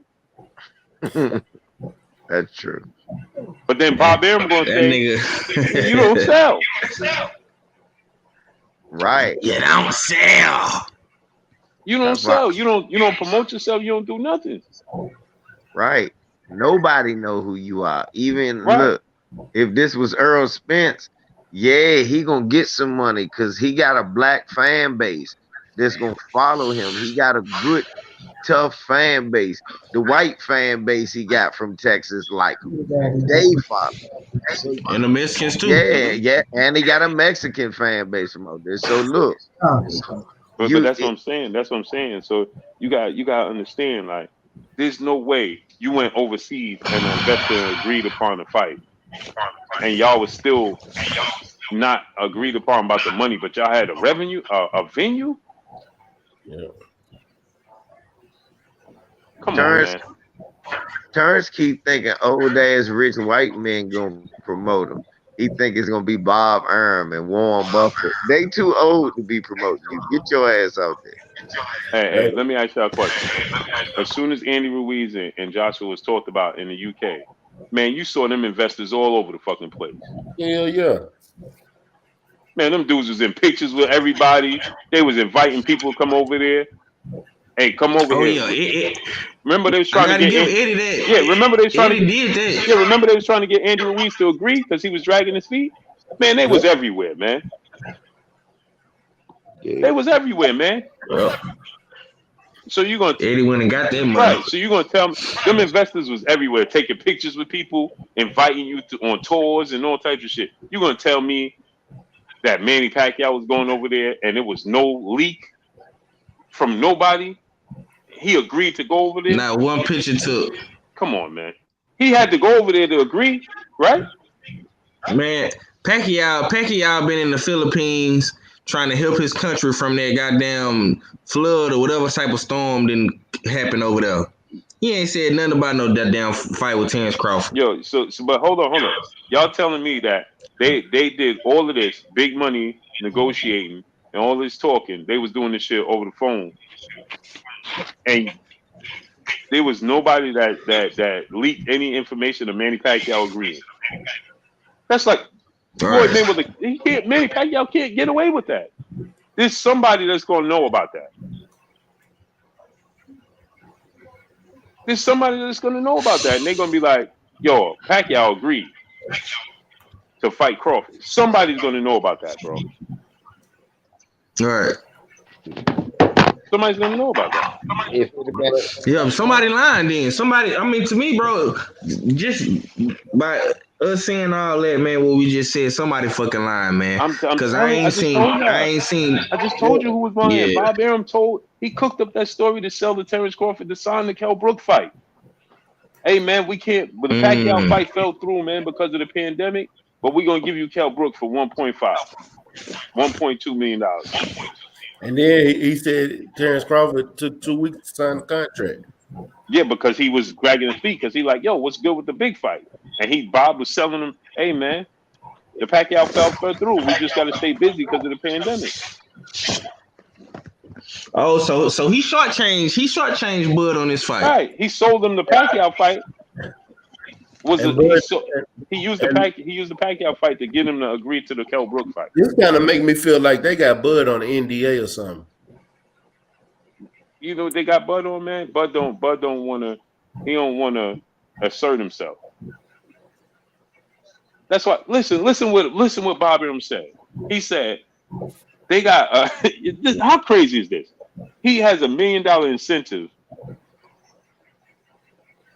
solely on the case that he just contacts and starts negotiating or makes an offer to Errol Spence. If he don't make an offer to Errol Spence or contact Errol Spence by a certain time, he gives him an extra $1 million. What kind of foolishness is that? Yeah. Hey, bro, I'm gonna be like, I don't want no damn $1 million. Give me the fight. What you mean? What do you mean if you don't contact him by a certain amount of time? What are you talking about? Yeah. What are you doing in between that for me that you're not focused on giving me that fight? Does that even make sense? But why did he agree to that? It don't, but fellas, it's getting late. I got to get up at 4:30 in the morning. My man. Yes, sir. Yeah, bro. Pleasure having me. Pleasure being with y'all, fellas. Sir. I got to get up at 2:30 myself. So yeah, man.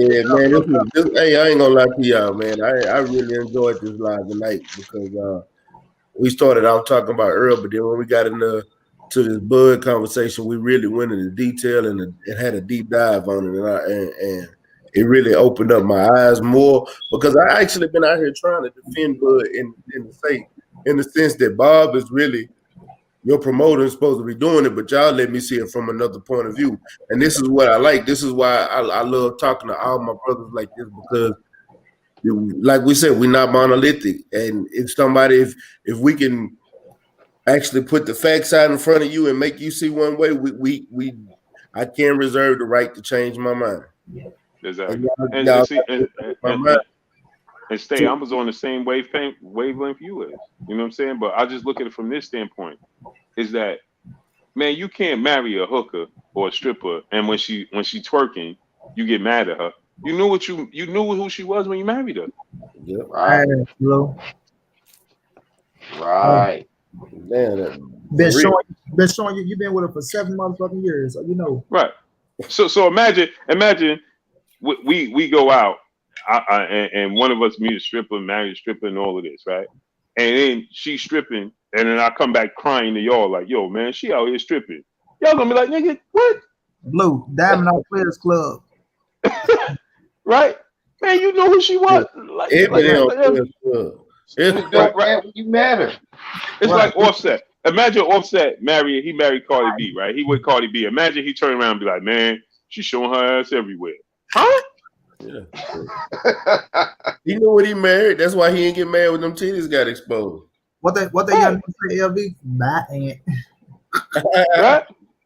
You know what I'm saying? Like, bro, like imagine right now Offset be going around like, "Yo, man, I left Cardi B, man, because all she do is twerk and all she do is show ass." Like, huh?